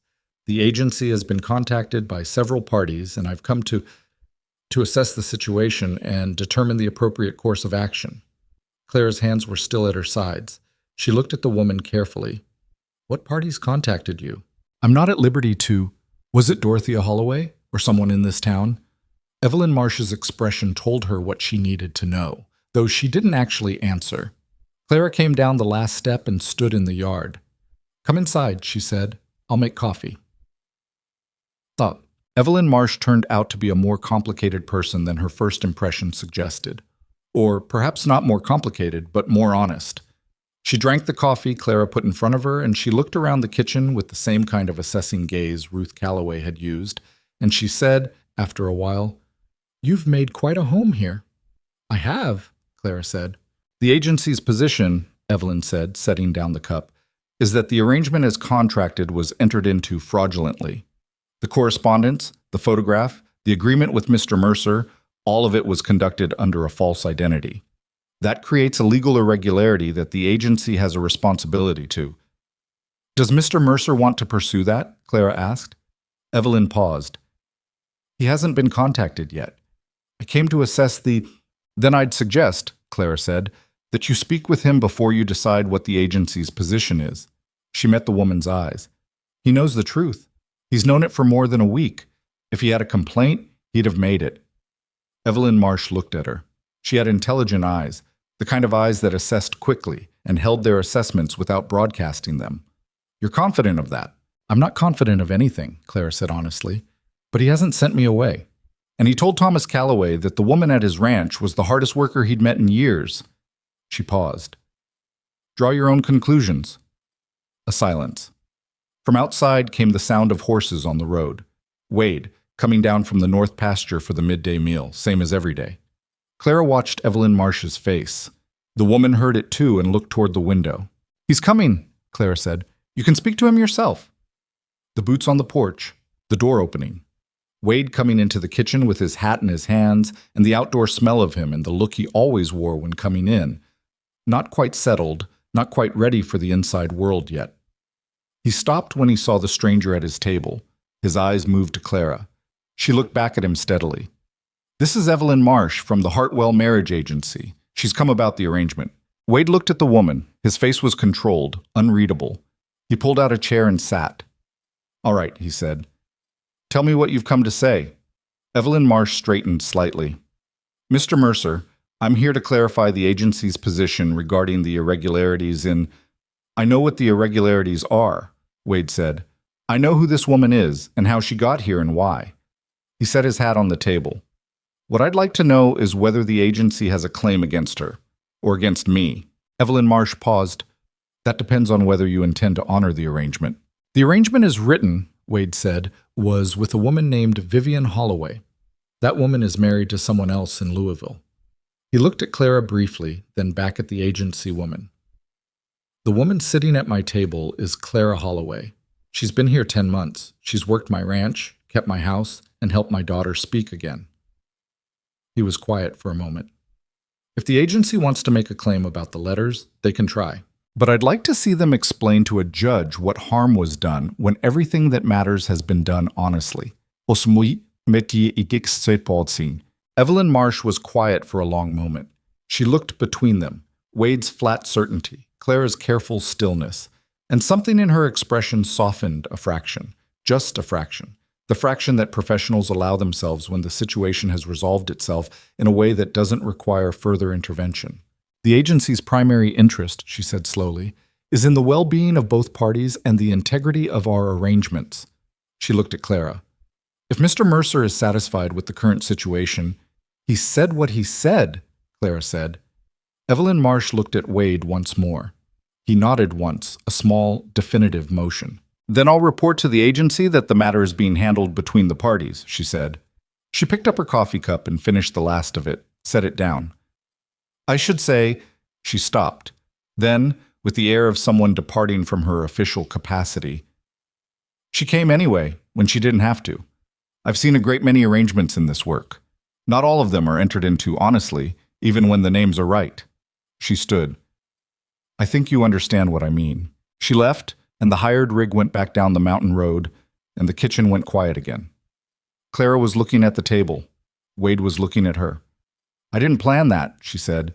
"Her arriving. I didn't know." "I know you didn't." "What you said to her. I meant it." He turned his coffee cup on the table. "I've been thinking. This past week I've been—" He stopped and started more carefully. "Anger takes a lot of work to maintain. When I look at everything that's actually happened, not the name, not the beginning, but everything that's actually happened." He stopped. "Wade," Clara said. "There's something else," he said. His voice had changed. Something in it had gone careful in a different way. The way people are careful when they're approaching something they've made a decision about. Clara waited. "I'd like to—" He stopped. He set down the coffee cup. He looked at her, the direct, full-weight look that was his version of openness. "I'd like you to stay. Not because it's convenient. Not because of Lily, though Lily's—" He shook his head. "Because I want you here, Clara." He said her name the way he'd said it that first night she told him, testing it, but differently now. Not testing, settling it. "I want you here." Clara looked at this man across the kitchen table, his calloused hands, his careful eyes, the gray coming in at his temples, the way he turned his hat when he was uncertain and had set it down because he had decided to stop being uncertain. "There's still the town," she said. "It won't be clean. People will—" "I know," he said. "I don't care." "You might care more when it's actually—" "Clara." He said it quietly. "I've been running this ranch alone for 2 years. I know what the town thinks, and I know what actually matters." He looked at her. "You're what actually matters." The kitchen was very still. Outside, somewhere up on the ridge, the hawk was making its rounds in the clear May air, high and circling, the same bird it always was, the one Lily had named and studied and come to know. Clara looked at her hands on the table. Then she looked at him. "All right," she said. "All right?" he repeated. "All right," she said again. And despite everything, despite the town and the agency and the week that had been one of the worst of her life, she felt the corner of her mouth move upward. "Did you need more words than that?" He looked at her for a moment. Then something in his face did what it rarely did, what she had seen it do only a handful of times, what she had learned to recognize and wait for. It opened. "No," he said. "That's enough." They were still sitting there on opposite sides of the table when Lily came in from the yard where she'd been watching the hawk and stopped in the doorway and looked at both of them with those clear, serious eyes. "You both look different," she said. Wade looked at his daughter, then at Clara. "Do we?" Lily considered this with the gravity she applied to most things. Better, she decided, and went to find her boots. The look that passed between Clara and Wade in the moment after was brief and unembellished, and held more than either of them was ready yet to say. But the saying could wait. They had time now. What they did not know, what neither of them could have known, sitting in that kitchen in the quiet May afternoon, while the valley outside went about its ordinary business, was that the town of Blackstone had not yet said its last word on the matter. Ruth Calloway had her own thoughts. Nettie Graves had her grievances. And there were those in between, people who had respected Wade Mercer for years and felt something on his behalf that had not yet found its full expression. The reckoning with the community was still coming, but so was something else, something neither of them had let themselves name yet, sitting on opposite sides of the table. The difference was that now, finally, they were on the same side. The thing about small towns is that they have a memory longer than any individual in them. Blackstone Valley remembered Margaret Mercer, the first wife, the one who had planted the roses and borne Lily and died in the second winter's cold with the kind of quiet that left a hole in the community's fabric that people were still working around 2 years later. Margaret had been liked. Not universally, no one is, not really, but she had been the kind of woman whose presence made the places she moved through feel more settled, and her absence had been felt in ways that went beyond the Mercer Ranch. The valley had watched Wade close down after her death with the resigned recognition of people who have seen grief work its damage before and know there is no shortcut through it. And then Clara had arrived, and the valley had watched that too. What Blackstone had seen in the 10 months before the truth came out was this. The Mercer place looked like a home again. Wade Mercer came into town with a different quality of quiet. Not the hollow quiet of someone surviving, but the more ordinary quiet of someone with a life they were managing. Lily Mercer had walked into the schoolroom one morning in January and answered a question directly, and her teacher, Mrs. Pratt, had gone home that evening and told her husband about it with a shaking voice, because Mrs. Pratt had been worried about that child in a way she hadn't known how to address. These things were not nothing. The valley knew they were not nothing. But the valley also had Nettie Graves, and Nettie had opinions that she distributed with the energy of someone who has found her life's work. It came to a head on the first Saturday of June. Clara had been braced for something. She could feel it building the way you feel weather building in the mountains, the pressure of it in the air before anything visible arrives. She had gone to Blackstone 3 times since the confrontation outside the general store, and each time it had been different. Some people warmer, some pointedly cooler, most somewhere in the ambiguous middle where people stand when they haven't decided what they think yet and are waiting for a sign. The June market was when Blackstone gathered fully, not just for shopping, but for the particular social reckoning that frontier communities held monthly, the settling of debts and opinions and positions. Farmers and ranchers came in from 15 miles out. The main street filled up. It was the kind of day when things got said that didn't get said on ordinary Wednesdays. Wade wanted to go alone. Clara said no. They argued about it the night before. Not loudly, because that wasn't how either of them argued, but with the particular friction of 2 people who have recently decided they are on the same side and are still learning what that means in practice. "It'll be easier if I go by myself and handle it," he said. "Handle what?" she said. "What are you going to handle?" "Whatever needs handling."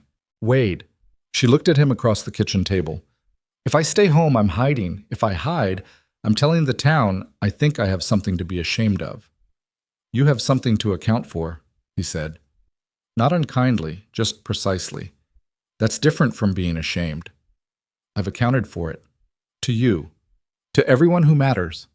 She looked at him. I'm not going to let Nettie Graves decide what I do. He was quiet for a moment. It might get ugly. Yes, she said. It might. He looked at her with the weighing look she knew. Then he nodded, once. All right. They went together. Lily stayed home.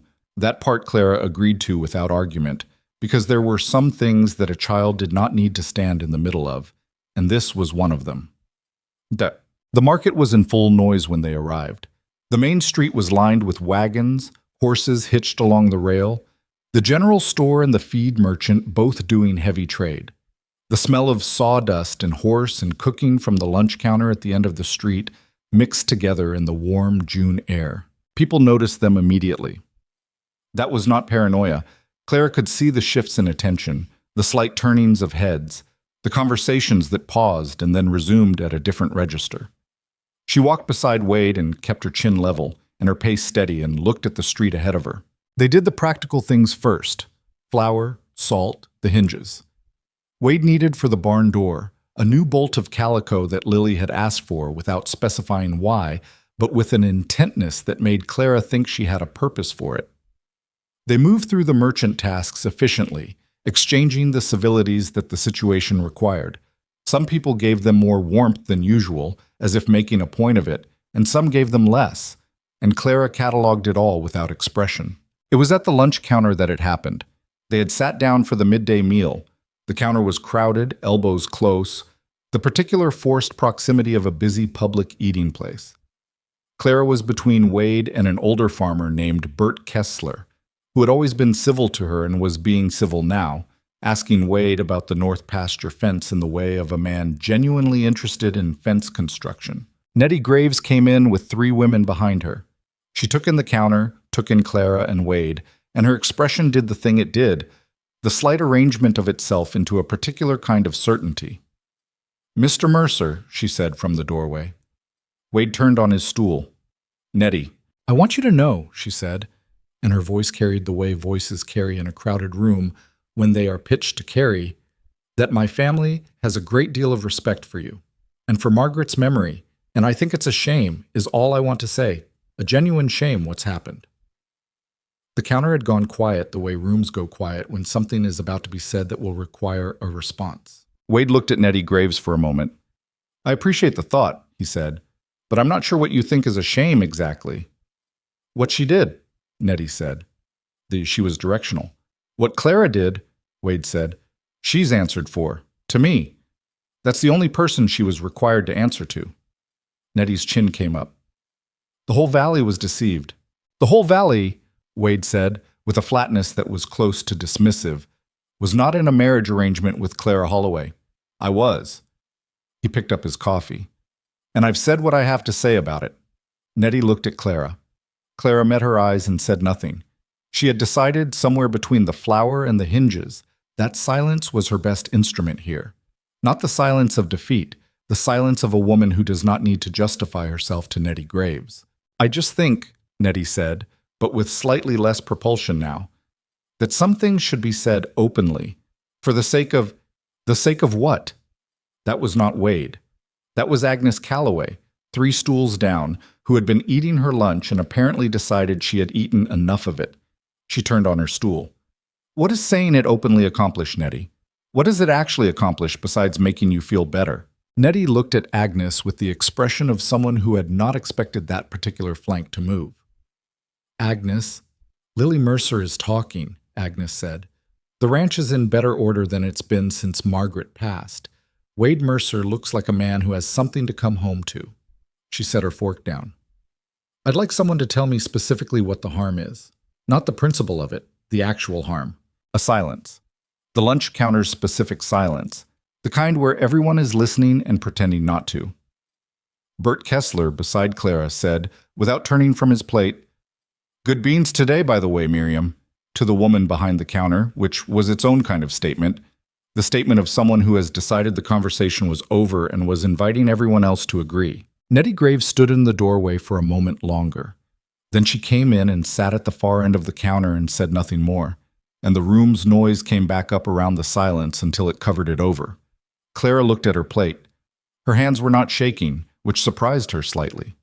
Beside her, Wade put his coffee cup down and went back to talking with Bert Kessler about fence construction, and the lunch counter ate its midday meal.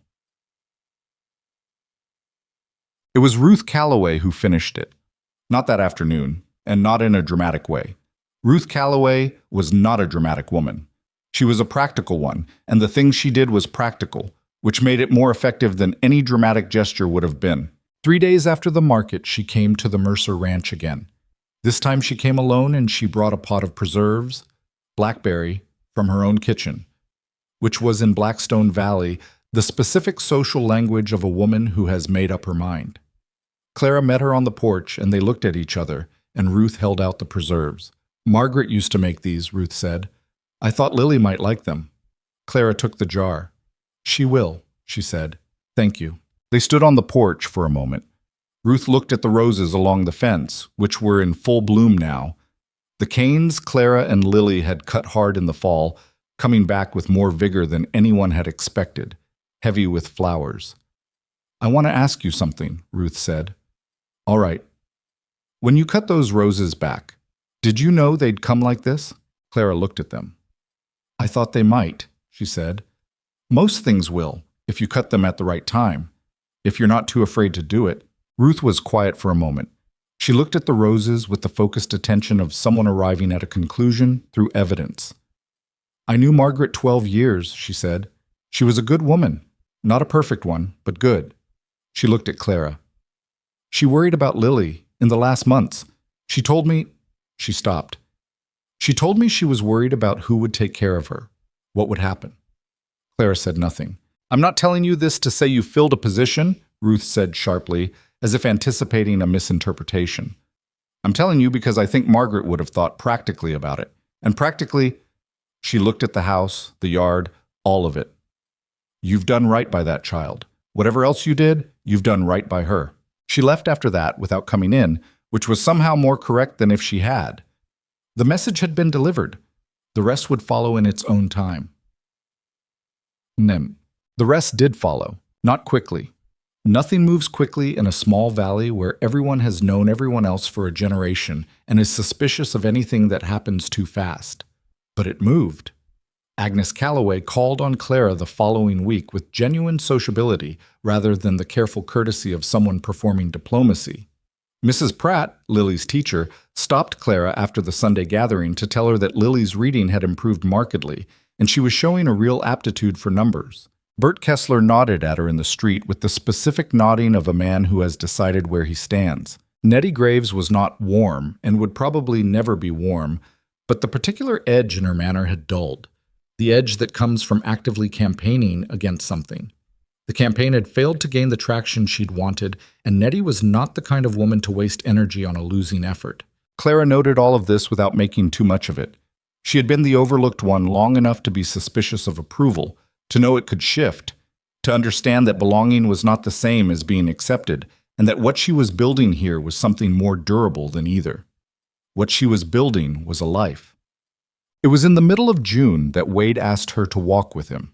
Not to work, not to do something specific, just to walk. He asked it in the evening, after Lily was in bed, with the mountain light going long and gold, and something in the way he asked it told her that this was deliberate, that he had thought about it. They walked along the south fence where the roses were, the long way around the property that she knew by heart now, every rise and dip of it. The mountains above them were doing what they did in the evening light, going from gray to rose to a deep, impossible purple at the ridgeline, and the valley below was settling into its evening sounds. They walked for a while without talking. This was comfortable now in a way it hadn't been at the beginning, this particular silence. It had taken months to become comfortable, and it was the kind of comfort that only comes from having been through something difficult together and having come out the other side. "I've been thinking," Wade said. "I know," Clara said. "You have a particular look when you're thinking about something you're going to say eventually." He glanced at her sideways. "Do I?" "You turn your hat when you're doing it. When you're not wearing your hat, you put your hands in your pockets. You're not wearing your hat right now." He looked down at his hands in his pockets. Something moved across his face that was, unmistakably, amusement. You pay attention. I've had a lot of practice at paying attention, she said. It's what you do when you're used to being overlooked. You watch. He was quiet for a moment. I don't overlook you, he said. I know, she said. That was one of the first things I noticed about you. They came to the end of the fence line where the roses stopped and the pasture opened up, and they stood there for a moment looking at the valley below and the sky going dark at the eastern edges. I want to do this properly, he said. Clara looked at him. He had taken his hands out of his pockets. He was looking at her with the direct, full-weight look, the look that didn't hold anything back. I want to stand up in front of this town and marry you, under your real name, not fix something that was wrong, not make the best of a situation. He paused. That's not what this is. Clara held his gaze. Her chest felt tight in a way that was not entirely comfortable and not entirely bad. This town, she said carefully, is still working out how it feels about me. Some of it, he said. Some of it has already worked it out. He turned slightly toward her. Ruth Calloway brought you blackberry preserves. I know. That's Ruth Calloway's way of saying she's decided. He looked at her steadily. Agnes Calloway, Mrs. Pratt, Bert Kessler. They've decided. The ones who haven't, he shook his head. I've lived here 15 years, and I can tell you that the ones who haven't decided aren't going to be moved by me keeping you at arm's length to make them comfortable. They'll decide when they decide. Clara looked at the valley. She thought about Meridian, the house, her stepmother's eyes, her father's one-time hand on her shoulder, Vivian's breezy certainty that Clara was suited for this sort of thing. She thought about stepping off the stagecoach under a borrowed name, her heart going at double time, not knowing what was waiting for her. She thought about Lily's voice, rusty and small, saying mama when she'd asked who had planted the beans. She thought about Wade at the kitchen window in December with his face in his hands. She thought about all of it as a line, not straight. Nothing human is straight, but a line nonetheless leading from there to here, to this fence, this valley, this evening light, this man standing beside her with his hands at his sides and his face more open than she'd ever seen it. You're sure, she said, not doubting him, asking in the way of someone who needs to hear it once more. I'm sure, he said. She looked at him for a long moment, the kind of long moment that is doing the work of several conversations. I come with history, she said, a bad start. A town that's still watching, a stepmother in Kansas who will probably send letters at inconvenient times, a sister who will visit too often once she has children to bring. I know. And Lily, Clara said. I'm not her mother. I can't be. I don't think she'd want me to try to be. She doesn't want you to be her mother, Wade said. She wants you to be Clara. He looked toward the house where the lamplight was already showing in Lily's window. That's what she said to me last week, actually. I asked her what she thought about things, and she said... He stopped. He pressed his lips together for a moment in the way of a man who is not going to cry in front of anyone but is making an effort. She said Clara stays. She said it like it was already decided. Clara looked at Lily's window. Clara stays, she repeated. Yes, he said. She was quiet for a moment. The first stars were coming out over the eastern ridge, pale and preliminary, the way stars come out in the early mountain evening. Then I stay, she said. He let out a breath. Not dramatic, not a collapse of tension, just a breath that had been held for a while and was now released. He reached out and took her hand, the way people take hands when they've decided something important and want the body to know it too. His hand was calloused and warm and held hers with the same steadiness with which he did everything. They stood there for a while at the end of the fence line, while the valley went dark and the stars came out properly and the mountains became their nighttime shapes against the sky. I'll go to the magistrate on Monday, he said eventually. All right, she said. We'll need 2 witnesses. Agnes Calloway, Clara said without much deliberation. She'll say yes. Bert Kessler, Wade said. He'll grumble about it, and then he'll say yes. Clara thought about standing in front of this town under her own name. Clara Holloway. Not Vivian, not the woman from the letters, not anyone's substitute or stand-in. Just herself, with her history and her history's consequences and the life she'd built in spite of all of it. She thought about how afraid she'd been on that stagecoach coming into the mountains. The size of the not knowing. She wasn't afraid now. That was the thing she noticed, standing here in the evening with Wade's hand in hers and the lights of the valley below. She was not afraid. There were still things to face. The town would watch. Some of it would disapprove.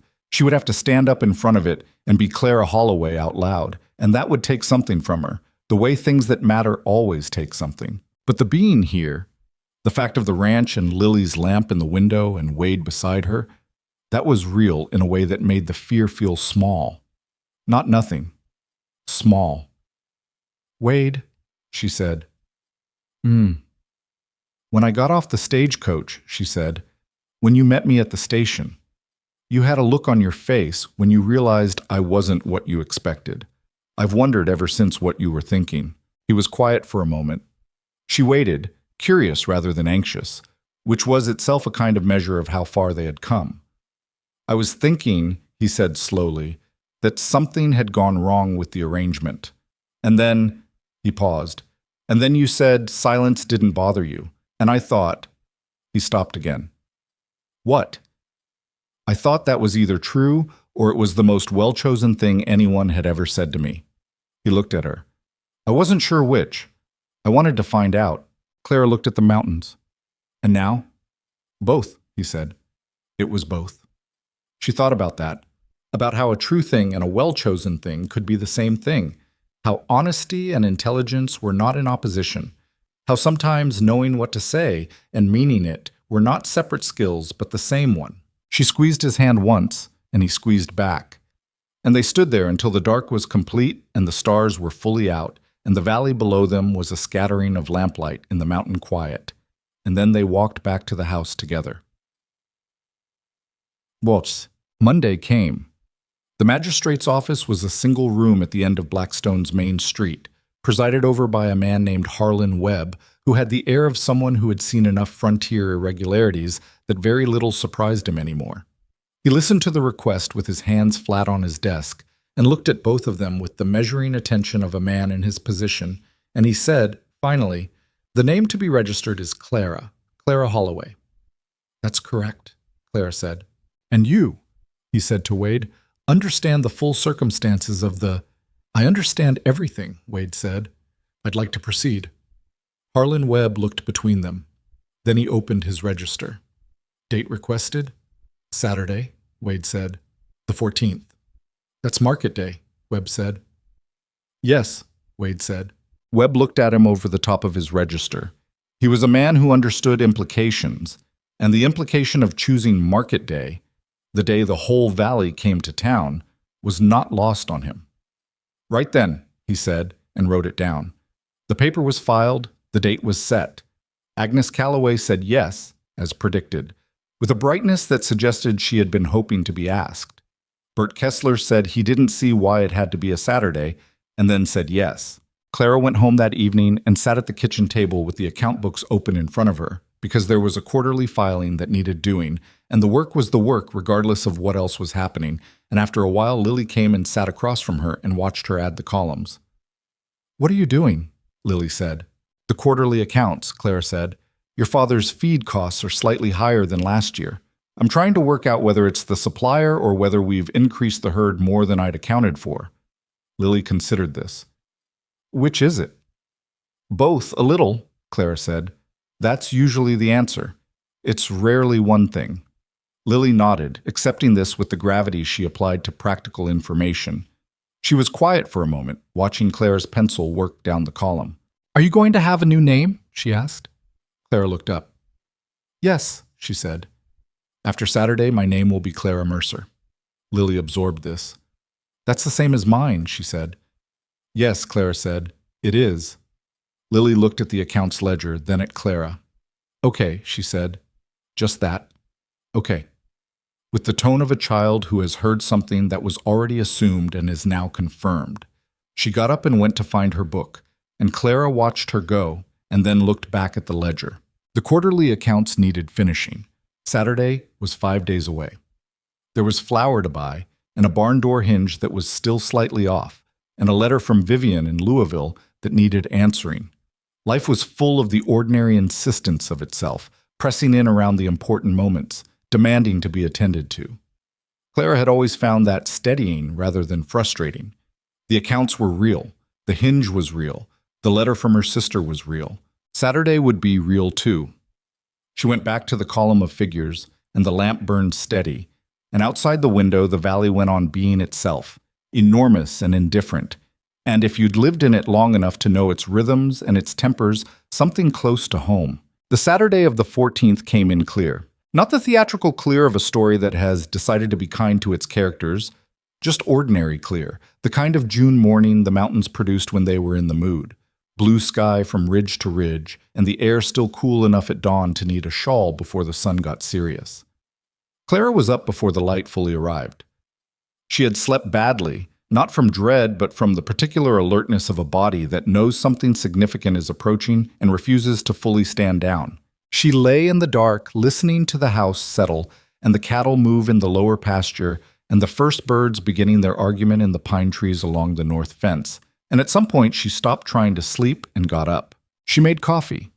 She stood at the kitchen window with the cup warm between her hands and watched the sky go from black to gray to the tentative, uncommitted blue of very early morning, and she thought about nothing in particular and everything at once. She thought about a stagecoach in Kansas, a year and 2 months ago.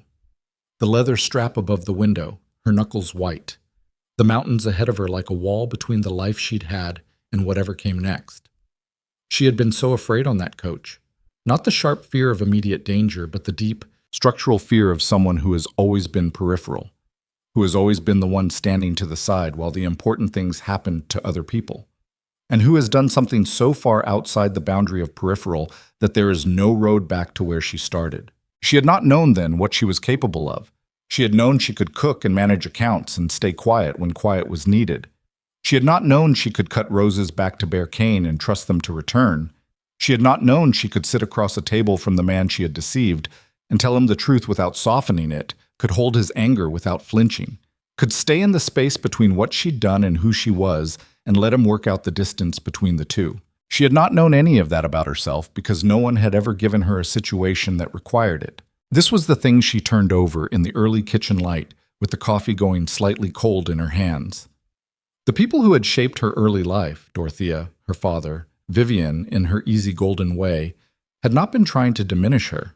She understood that now with a clarity she hadn't always had. Dorothea was a practical woman who had made practical calculations.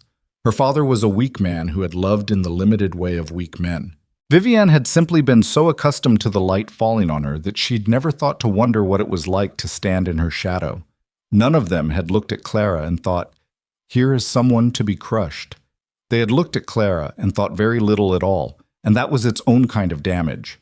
Not the damage of active cruelty, but the quieter damage of being overlooked until you began to overlook yourself. She had arrived in Blackstone Valley believing she needed to be useful to justify being here. That was the sentence she'd said to Wade across the kitchen table, and she'd seen it land in him like something that hurt to hear. I thought if I could be useful somewhere, that might be enough. To be useful. She had meant it as an explanation. He had heard it as an indictment of everything that had been done to her before she arrived. He had been right. Lily appeared in the kitchen doorway at 6:30, her hair loose and her feet bare on the cold floor, wearing the look of someone who had also slept poorly, but for different reasons. "You're up early," Clara said. "So are you." Lily came to stand beside her at the window. She was taller than she'd been when Clara arrived. Not dramatically, but measurably, the way children grow when they're eating properly and sleeping without the compressed alertness of grief. She looked out at the yard and the mountains beyond. "Are you nervous?" "A little," Clara said. "About the town?" "About standing up in front of it," Clara said. "Yes." Lily was quiet for a moment. She reached out and took the coffee cup from Clara's hands and sniffed it with the expression she always made at coffee, deep suspicion, and handed it back. "You stood up to Nettie Graves at the lunch counter," Lily said. "Agnes told me. She said you were very composed." "Agnes talks to you about adult matters. Agnes talks to everyone about everything. That's just Agnes." Lily looked at the mountains. "But you weren't you? Composed?" Clara thought about that afternoon at the counter, the way her hands had been almost steady. I was trying to be, she said. There's a difference. Papa says that's the same thing, Lily said. He says the trying is the doing. Clara looked at this girl, this 8-year-old who had been silent for a year and was now quoting her father's philosophy at dawn, and felt something in her chest that was too specific to be called love in the general sense, and too large to fit inside any other word she had. Your father says sensible things, Clara said. Not always, Lily said, fairly. But sometimes. They stood together at the window until the light was fully up and the valley was showing its summer colors, and then Clara set down the cup and said, Go wash your face and put on the good dress. We have things to do before we go to town. Does. The dress was a matter Clara had thought about more than she'd admitted to anyone. She had one good dress, the navy blue one she'd arrived in, which had been mended twice and was still presentable, and she had the gray dress that was clean but unremarkable. Neither of them felt right. Not wrong, exactly, but not right either. It was Agnes Calloway who solved it, unexpectedly, 3 days before the Saturday. She had come by the ranch with a bolt of fabric under her arm and an expression of contained purpose. Ruth sent this, she said, holding out the bolt. It was a deep, warm brown, the color of good soil, the color of the mountains in late afternoon. She had it left over from last winter, and she said she thought it would suit you. Clara looked at the fabric. Ruth Calloway sent me dress fabric. Don't read too much into it, Agnes said, which was clearly the exact opposite of what she meant. She said she had extra. Clara made the dress herself, as she had always made everything herself, in the evenings after supper while Lily did her school reading at the other end of the table. It was not an elaborate dress. She did not have time for elaborate, and she did not feel elaborate. But it fit properly. Fitted properly. The kind of fit that came from making your own clothes and knowing your own body. And the color was, she had to admit, the right one. Not trying to be anything, just itself. She put it on the morning of the 14th while Lily stood in the doorway of the bedroom, watching with the focused attention she gave to things she considered important. That's good, Lily said. It's a dress, Clara said. It's a good dress, Lily said with the firmness of someone who has said the complete thing and doesn't understand why more words are needed. Wade was already dressed when Clara came downstairs. He had his good coat on, the dark one he wore to town on market days, and his hat brushed and his boots cleaned and his hair combed with the slightly effortful neatness of a man who does not have much patience for appearances but understands that some occasions require them. He was standing at the kitchen table looking at nothing in particular, one hand turning his hat slowly, and when he heard Clara on the stairs, he turned. He looked at her for a moment, then he looked at the hat in his hands and then back at her. You look, he said, and stopped. The fabric is from Ruth Calloway, Clara said. Agnes brought it. I know, he said. Ruth told me. He set the hat down on the table. You look like yourself, he said. Bas, that's what I was trying to say. She looked at him. She understood what he meant. Not a compliment exactly, or not just a compliment, but a recognition. She looked like Clara. Not like a woman performing an occasion or costuming herself for someone else's expectations. Just herself, in a dress the color of good mountain soil, on a Saturday morning in June. So do you, she said. He picked the hat back up. Ready? She thought about the stagecoach. She thought about arriving in this valley under a name that wasn't hers, afraid in the deep structural way of someone who has always been peripheral. She thought about all of it as a line, and where the line had brought her, and she picked up her shawl from the chair. Yes, she said. Market day. Blackstone was full noise and full sun when they arrived. The main street was lined with wagons. The smell of horses and sawdust and the lunch counters cooking came all at once. Children ran between the adult legs. 2 men were arguing companionably outside the feed merchant. A dog was conducting urgent business near the general store's hitching rail. Clara and Wade came down the main street side by side with Lily between them, and the town did what the town did. It noticed. The shifts in attention were the same as they'd always been, but they had a different quality today. Not the cautious assessment of a community that hadn't decided yet. Something more like attention, the kind that precedes witnessing. Harlan Webb's office was at the end of the street. They walked to it through the market day noise, and people made way, and some nodded, and some did not, and Clara kept her pace steady and her chin level and her eyes on the end of the street. Agnes was already there, in her best hat, which was an involved construction of dark green ribbon that she wore with the confidence of someone who is committed fully to a decision. Bert Kessler was there too, hat in hand, looking as though he was attending something he intended to endure with dignity. He looked at Clara and said, "Morning," with a directness that was its own kind of statement. "Bert," Clara said, "thank you for coming." "Didn't say I'd enjoy it," he said. "Said I'd do it." "That's all I asked," she said. He made a sound that was somewhere between a grumble and an acknowledgement, and they went inside. Harlan Webb was behind his desk with his register open and his pen ready, and the air of a man who has presided over enough frontier irregularities to have developed a professional serenity about all of them.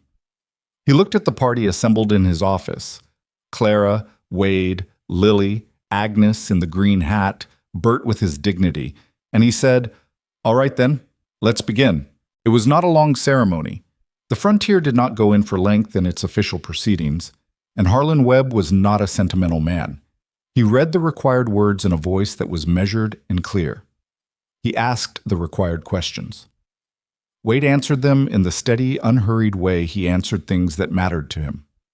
Clara answered them in her own voice, not loud, not performing, just her actual voice, the voice she'd been using since she arrived in this valley, and that she had almost lost to borrowed names and borrowed histories. When he asked her name, she said, "Clara Holloway." Harlan Webb wrote it down. The pen made its small sound on the paper. The register accepted the name, and something that had been held at tension in Clara's chest since the night she'd stepped onto a westbound stagecoach in Kansas loosened quietly, without drama, in the back office of a frontier magistrate on a Saturday morning in June. After, they stepped back outside into the market day sun. The street was still full. The arguing men were still arguing. The dog had moved on to other business. But the people who were nearby, and there were more of them nearby than there had been when they went in, Clara noticed, the particular gathering of a community that knows something is happening and wants to be in proximity to it, those people went quiet in the way that communities go quiet when something has been made official. Ruth Calloway was standing across the street. Clara saw her immediately. She was standing with Thomas beside the general store, not making any obvious move, just there. Present in the particular way that Ruth Calloway was present when she had decided something and wanted it known that she had decided it. She caught Clara's eyes. She nodded. Once, small, decisive. The nod of a woman who has rendered her verdict and is delivering it. Clara nodded back. Nettie Graves was also on the street, further down, near the lunch counter. She saw the nodding and her mouth pressed into a line, and she looked away toward the mountains at the end of the street, and that was all. No more words, no more campaigns, just a woman looking at the mountains while the world arranged itself in a way she hadn't wanted. Mrs. Pratt, Lily's teacher, came forward and shook Clara's hand with both of hers and said, "Very glad," which were the most economical 2 words anyone offered that day, and also somehow the most sufficient. Agnes hugged Clara with the enthusiasm of someone who has been waiting to do this and is relieved to finally have the occasion. Bert Kessler shook Wade's hand and then, after a visible internal deliberation, shook Clara's too, with the grip of a man who is committing to a position. Lily stood beside Clara through all of it, close but not pressed, not needy, just proximate, the way she stood when she had decided that something was hers to be near. They had the midday meal at the lunch counter, the 4 of them, Wade, Clara, Lily, Agnes, and Bert, who had apparently decided that having come this far, he might as well eat. The counter was crowded and loud, and someone's child knocked a glass of water off the far end, and everyone laughed. And Lily ordered pie and ate it with the focused enjoyment of someone who considers pie a serious undertaking. Clara sat on her stool and ate her food, and let the noise of the place move around her, and felt, for the first time in a way that had no qualification attached to it, that she was exactly where she was supposed to be. Not because everything was resolved, not because the town was unanimous, or the future was guaranteed, or the past had been erased. None of those things were true. Nettie Graves would maintain her opinion at some level for years, probably. The county had records with a wrong name on them from the agency's original paperwork, and those would need to be addressed through legal channels that Harlan Webb had already told her would take some months. Dorothea would write letters. The winter would be hard, same as every winter, but she was here, under her own name, beside a man who had been given every reason to choose otherwise and had chosen her, beside a child who had said Clara stays with the flat certainty of someone naming a fact of nature. She was here, and it was real, and she had built it, not alone, but with her own hands, with the same hands that had managed accounts and cut roses back to bare cane and held a 7-year-old through nightmares and cleaned a gash on a man's forearm and kneaded bread in the dark hours of a frontier winter. She had built it with those hands, and it was hers. The summer moved forward the way summers do when you are finally paying attention to them rather than merely surviving them. The cattle did well. The kitchen garden produced extravagantly, more beans than they could eat, which Lily accepted as a personal vindication, since she had replanted them in April with the same careful intentness her mother had once brought to that bed. Clara put up preserves more than last year, learning now what the winter required and provisioning for it with the competence of someone who has stopped improvising and started planning. Wade was different in a way that was hard to specify but easy to feel. Not changed. He was still quiet, still careful with his words, still turned his hat in his hands when he was thinking through something difficult. But he was present in a different way. The hollow quality that Clara had noticed when she first arrived, that quality of a man who has covered his windows against the light, was gone. He laughed occasionally, which had not been his habit. He laughed especially at Lily, who gave him material for it regularly. And once, just once, late in the summer when they were sitting on the back step in the evening and the mountains were going through their nighttime colors, he said, out of nowhere, with his eyes on the ridge, "I'm glad the stagecoach brought you and not someone else." Clara looked at him. "Even with everything?" "Especially with everything," he said. "Everything is what made it real." She thought about that for a long time after. In September, a letter arrived from Vivienne. It was a long letter. Vivienne wrote long letters the way she'd done everything, with energy and a certain pleasurable excess. And it covered Edmond and Louisville and the house they'd taken, and the social circle Vivienne was navigating with apparently significant tactical intelligence. Near the end, in a paragraph that had clearly cost Vivienne something to write, even if she hadn't let it cost too much, she said, "I have told Edmond about you, about all of it, and he thinks you are remarkable, which is the word he uses for things that he cannot categorize any other way. I think he means it well. I think he means that you did something he couldn't have imagined doing and it came out right, which is its own kind of remarkable. I want to say, and I am saying it because you deserve to hear it said directly, even if I am not always good at direct, that I am proud of you, Clara. Not because you made a good life out of a bad beginning, though you did, but because you did it as yourself. You didn't try to become someone else out there, even when you arrived as someone else. That is harder than it sounds, and I know that now. I think I always knew, actually. I just didn't say it. Right back. And tell Lily that her aunt in Louisville intends to visit before the year is out, and that she should prepare herself." Clara read the letter twice at the kitchen table. Then she folded it and put it in the box where she kept her correspondence, and she sat for a while with her hands in her lap. You did it as yourself. That was the line that sat with her. Because Vivienne was right. That was the thing Clara hadn't understood when she stepped off the stagecoach. She had come here as Vivienne Holloway. She had stayed as Clara.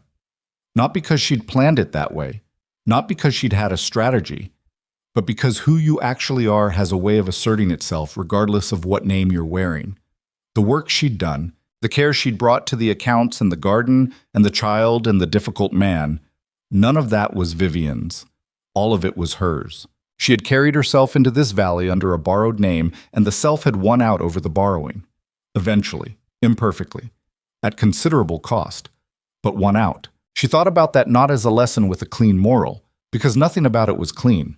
She thought about it as the most honest thing she knew, that you cannot entirely become someone else, and that this is not a limitation but a kind of stubborn grace, that the self, however overlooked and undervalued and pressed to the margins, persists, that the persistence is worth something. She had spent most of her life believing she was the wrong sister, the wrong face, the wrong kind of pretty, the wrong amount of charm. She had believed it so thoroughly that she'd stepped onto a stagecoach bound for a stranger's house and thought her best qualification was that she could be useful, She knew now what she had been wrong about. Not about the usefulness. The usefulness was real, and she was proud of it. The practical competence that had stabilized this ranch and balanced these books and grown these gardens. But usefulness had never been her only qualification. It had just been the only one she'd been willing to show. The courage to tell the truth when it would cost her everything. The patience to sit with a silent child and wait. The steadiness to stand in a crowded lunch counter and say my name is Clara without raising her voice. The willingness to stay in the space between what she'd done wrong and who she actually was, long enough for someone else to find his way to the same space and stand in it with her. Those were qualifications too. October came, and the valley changed colors the way it did. Not gradually, but all at once. The way decisions come when they have been made below the surface for a long time. The aspens on the lower slopes went gold. The higher elevations kept their gray-green pine, and between the two colors the mountain light made something that Clara had not seen before she came here and could not now imagine not seeing every autumn for the rest of her life. She was in the garden, harvesting the last of the season, when Lily came and sat on the fence rail and watched her. "What are you thinking about?" Lily asked. She asked this more often now. Had become in the past months a girl with genuine curiosity about other people's interior lives, which Clara suspected was something she had always had and had simply stopped showing when her mother died. "The aspens," Clara said, "and the winter coming, how the garden did." "The beans did best," Lily said. "Yes," Clara agreed, "the beans did best." "Mama always said the beans were reliable," Lily said. "Not with sadness, not anymore. Not with that particular compressed sadness that had been her constant register in the early months. Just factually. The way you state something that is simply true, and whose truth you have made your peace with." Clara looked at her. "She was right," she said. Lily was quiet for a moment, swinging her feet against the fence rail. "I think she would have liked you," she said. Clara straightened up from the garden row. She looked at this girl with the serious eyes and the returned voice and the 3 inches of growth since April. "That matters to me," she said, "hearing you say that." "I know," Lily said. "That's why I said it. That's why I—" She got down from this fence rail and went back to the house, and Clara watched her go, and then looked at the aspens for a while, and then went back to the harvest. The winter that year was no easier than the previous one. The cold came hard in November, same as it always did in the mountains, indifferent to the fact that things were better on the ranch than they had been. The cattle needed moving. The pipes froze twice. There was a week in January when the snow was deep enough that going to Blackstone wasn't practical, and they lived with what they had, and what they had was enough because Clara had spent the autumn making sure of it. They were easier together in the winter this time. There was no question of what they were to each other, no careful distance to maintain, no space between who she was and who she'd said she was. They argued sometimes about the account books, about what to do with the north pasture come spring, once about something so small Clara couldn't remember it the next morning. They argued the way people argue when they are not afraid of each other, which is to say imperfectly and sometimes sharply, and always with the eventual return to the same table. Lily had a bad winter for a different reason. She caught a cold in December that settled in her chest and kept her home from school for 2 weeks, and she was a difficult patient, irritable and restless in the way of children who are accustomed to being active and resent being stopped. Clara sat with her, managed the fever, read to her from the natural history book about hawks and other raptors, which Lily accepted with the critical ear of someone who already knew most of it and was monitoring for errors. By January, she was back at school, reporting to Clara each afternoon on the progress of the class's arithmetic, as if Clara were her co-teacher rather than her stepmother. This was an arrangement Clara found entirely agreeable. She did not use the word stepmother to herself or to Lily. There was no word that fit exactly, and she had decided that was all right. She was Clara. That had always been enough of a definition when she'd been willing to stand behind it. It was enough now. But spring came back. The aspens came back. The roses came back along the south fence, heavier than the previous year, the way things come back when they've been properly cut and have had a full season to rebuild. Clara stood at the fence one morning in April and looked at them and thought about Ruth Calloway standing on the porch, saying she would have had no way of knowing. She thought about what it meant to tend something that someone else had planted. not to replace them, not to pretend they hadn't been there, just to keep the thing living, to give it what it needed, to cut it back when that was the right thing so it could come forward stronger.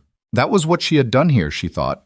Not replaced what was lost, just kept things living. She heard boots behind her and turned.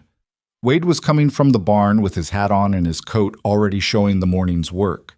And behind him, 3 feet back, Lily was carrying the small basket she used for collecting eggs.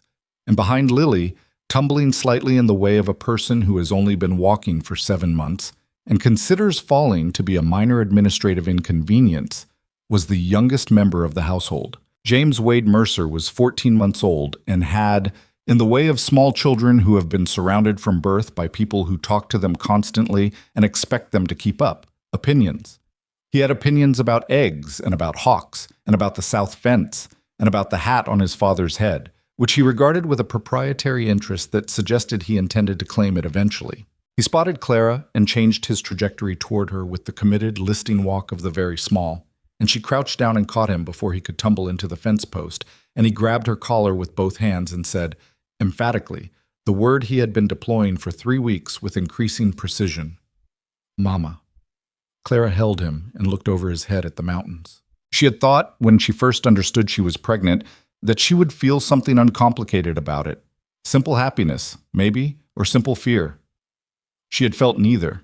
She had felt the complicated thing that real life produces, which is a braided emotion you can't separate into threads without destroying it, gladness and terror, and a profound, slightly panicked awareness that the life she had was real and was hers, and was therefore at risk in the way that real, owned things always are. James did not know any of that. He knew she caught him before he fell, and he knew she smelled like the kitchen and the garden and like home, and he knew she would hold on. That was what he knew, and it was enough, and it was everything. Blackstone Valley would, in the years that followed, largely forget the particulars of how Clara Mercer had arrived. Not because anyone made a decision to forget, communities don't make those decisions, but because the present tends to accumulate over the past the way soil accumulates over rock, slowly and inevitably, until the rock is still there but buried deep, and what you see on the surface is what is grown. What grew was this: a ranch that worked, a man who had come back from somewhere dark and found his way to something steady, a girl who had been silent and was not silent anymore, who went to school and came home with opinions about natural history and arithmetic and the specific hawk on the ridge above the south pasture. A child who hit the fence posts and said "mama" with the flat certainty of someone who does not understand why you would need to qualify it. Ruth Calloway eventually became something that Clara would not quite call a friend. Ruth Calloway was not built for that kind of simplicity, but something more like a reliable adversary who respected her, which in its own way was more sustaining than easier affection would have been. They argued once, at length and with mutual engagement, about water rights on the creek that ran between their 2 properties, and they came to an agreement that was fair to both parties. And afterward Ruth said, "You're not afraid of me," with the tone of someone naming something they find mildly surprising and privately satisfying. "I've been afraid of worse," Clara said. "I know," Ruth said. "That's what I mean." Agnes Calloway remained what she had been from the beginning, a woman of genuine warmth and excessive hat ambition, who saw clearly and spoke her mind and had no patience for people who were unkind to children or animals. She and Clara had a friendship that operated through the practical channels frontier life provided: shared work, shared concerns, the particular trust that develops between 2 women who have each watched the other handle something difficult and not looked away. Vivienne came to visit in the autumn of the 2nd year with Edmund, who was everything Vivienne had described, and also quieter than Clara had expected, with the observant quality of a man who has married a woman who talks enough for both of them and has found this arrangement entirely satisfactory. He and Wade talked about land management and cattle markets with the mutual interest of men who have found an unexpected common ground, while Vivienne held James and announced opinions about everything in the house. She held James for a long time on the first day. She sat in the kitchen with him on her knee and looked at Clara over his head, and her expression had something in it that was more complicated than her usual bright legibility. "He looks like you," she said. "He looks like Wade," Clara said. "Around the eyes," Vivienne said. "He's got your eyes." Clara looked at her son. She had not thought about this, had not thought about passing something of herself forward, had been too absorbed in the daily reality of him to consider the larger grammar of inheritance. But she looked at his face and she thought, yes, those are her eyes, the ones that had spent years looking and not being looked at in return. He would be looked at. She would make sure of that. Tick. There is a particular thing that happens to a person who has spent their early life believing they are the wrong version of themselves. It doesn't resolve cleanly. There is no morning when you wake up and the old understanding is simply gone. What happens instead is slower and less dramatic and more durable. You build evidence. You accumulate year by year a body of proof that contradicts the original verdict. And at some point, the evidence outweighs the verdict, not because you declared it so, but because the math simply tips. Clara Mercer spent years tipping the math. She learned every section of the Mercer land, every place the creek ran high in spring, and every place the fence needed watching in summer. She learned which cattle were reliable and which were temperamental, and how to tell the difference before it became a problem. She learned Blackstone, its rhythms and its gossip and its grievances and its generosities, which were real, even in a place that had not been uniformly welcoming to her. She learned Wade, which was the longest and most interesting project. He was not an easy man, and she did not become easy either, and they were on balance a good match because of this rather than despite it. They had the marriage of two practical people who had chosen each other deliberately and took that choice seriously on the days when serious was required and let it be lighter on the days when it could be. She learned Lily, who became someone Clara watched with a steady, wondering attention. This girl who had come back to herself and kept going forward, who studied her hawk with the dedication of a naturalist, who at 12 was doing sums that Clara had to think twice about, who at 15 announced she wanted to study and meant it, and who Clara and Wade found a way to make possible. Because the money was there by then, and so was the certainty that Lily's mind was not a thing to be left fallow for want of investment. She learned James, who was a different kind of child entirely, loud where Lily was quiet, impulsive where she was deliberate, with a laugh that carried from one end of the ranch to the other, and a stubbornness that was recognizable from both sides of his inheritance. She learned him the way you learn someone who is partly yourself and mostly their own person, which is the only way children are ever fully learned. She learned that belonging is not a door you are let through once. It is something you maintain, like a fence or a garden, with regular attention and willingness to repair what breaks.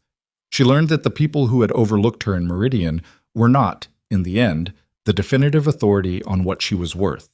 They had simply been the first authority, and the first authority is often wrong, and the work of a life is sometimes to overwrite the first judgment with a more accurate one. She learned that the truth, told plainly and at cost, is survivable, that deception corrected is preferable to deception maintained, that the people worth keeping are the ones who are still there after they know everything, who have been given the full account and not the managed version, and who choose to stay anyway. She learned all of this not from wisdom, but from years, which is the only school any of it is really available in. Checked. It was a morning in late October, 10 years after she had first arrived in Blackstone Valley, that Clara stood at the kitchen window with her coffee going cold and watched the ridge where the hawk had her nest. The old female was gone now, long gone, the years of a hawk being what they were, but there was a new one on the same ridge, or possibly the same nest occupied by a different bird, and Lily had informed Clara in a letter from the university where she was studying that this was a documented behavior pattern among red-tailed hawks, the persistence of nesting sites across generations. The site remembered even when the bird was gone. Clara thought about that. She thought about the roses which were going into their autumn dormancy now, the canes that she and Lily had cut back a decade ago, putting out their last October hips before the cold took them. She thought about the kitchen garden, which James had this year decided was his domain, and over which he and Clara had conducted ongoing negotiations about what got planted and where. She thought about the account books, which were better than they had ever been. She thought about the school in Blackstone where Mrs. Pratt had eventually retired and been replaced by a younger woman who had once asked Clara at a community gathering for advice about a particular student who had stopped speaking, and Clara had thought for a long moment before answering. She thought about a stagecoach and a leather strap, and knuckles white, and the mountains ahead like a wall. She thought about who she had been then, and who she was now, and she tried to draw the line between them the way you draw a line between 2 points on a map. It was the same line. There had only ever been one. The beginning and the middle and this morning were all on it. Wade came in from the early work, the cold coming in with him, and she poured him coffee without being asked because that was just the way the morning moved. He sat at the table and drank it, and they were quiet together in the kitchen with the October light coming through the window. And from somewhere upstairs came the muffled sound of James conducting the kind of argument with inanimate objects that only 10-year-olds consider reasonable. "He's awake," Wade said. "He's been awake for an hour," Clara said. He woke himself up arguing with his boot. Wade looked at the ceiling. "I've done that," he said. "I know," Clara said. He looked at her. She was still at the window, the coffee cup between her hands, looking at the ridge where the hawk flew. He looked at her the way he had looked at her across this kitchen table for 10 years, not the careful, withholding look of the early days, but the full weight, open look that he had given her since the evening at the south fence and had not taken back. "What are you thinking about?" he asked, Lily's question in his voice. Clara looked at the hawk on the ridge. She thought about everything. She thought about nothing in particular. "That it's a good place," she said. He was quiet for a moment. "It is," he said. "And that I'm glad I came," she said, "even with everything." She used his words. He recognized them. She saw it in his face. "Especially with everything," he said. She turned from the window. She sat across from him at the table, the same lamp, the same kitchen where she had told him the truth years ago and waited for the verdict and learned that the verdict could be the right one if you were willing to stay long enough to receive it. She picked up her coffee. He picked up his. Outside, the hawk made its rounds above the valley, high and circling, the same pattern it had always flown and would go on flying long after anyone in this kitchen was alive to watch it. The mountains were their October selves, gray and rose in the impossible purple at the ridgeline. The beans were in, the roses were dormant. The child upstairs had concluded his argument with the boot and was now making his way, in the loud way of 10-year-olds, toward the stairs. It was a morning, an ordinary morning, on a ranch in a mountain valley, with coffee going warm in her hands and a life spread out in every direction that was wholly, irreversibly, and at long last her own. That was enough. That was, Clara Mercer had learned, everything.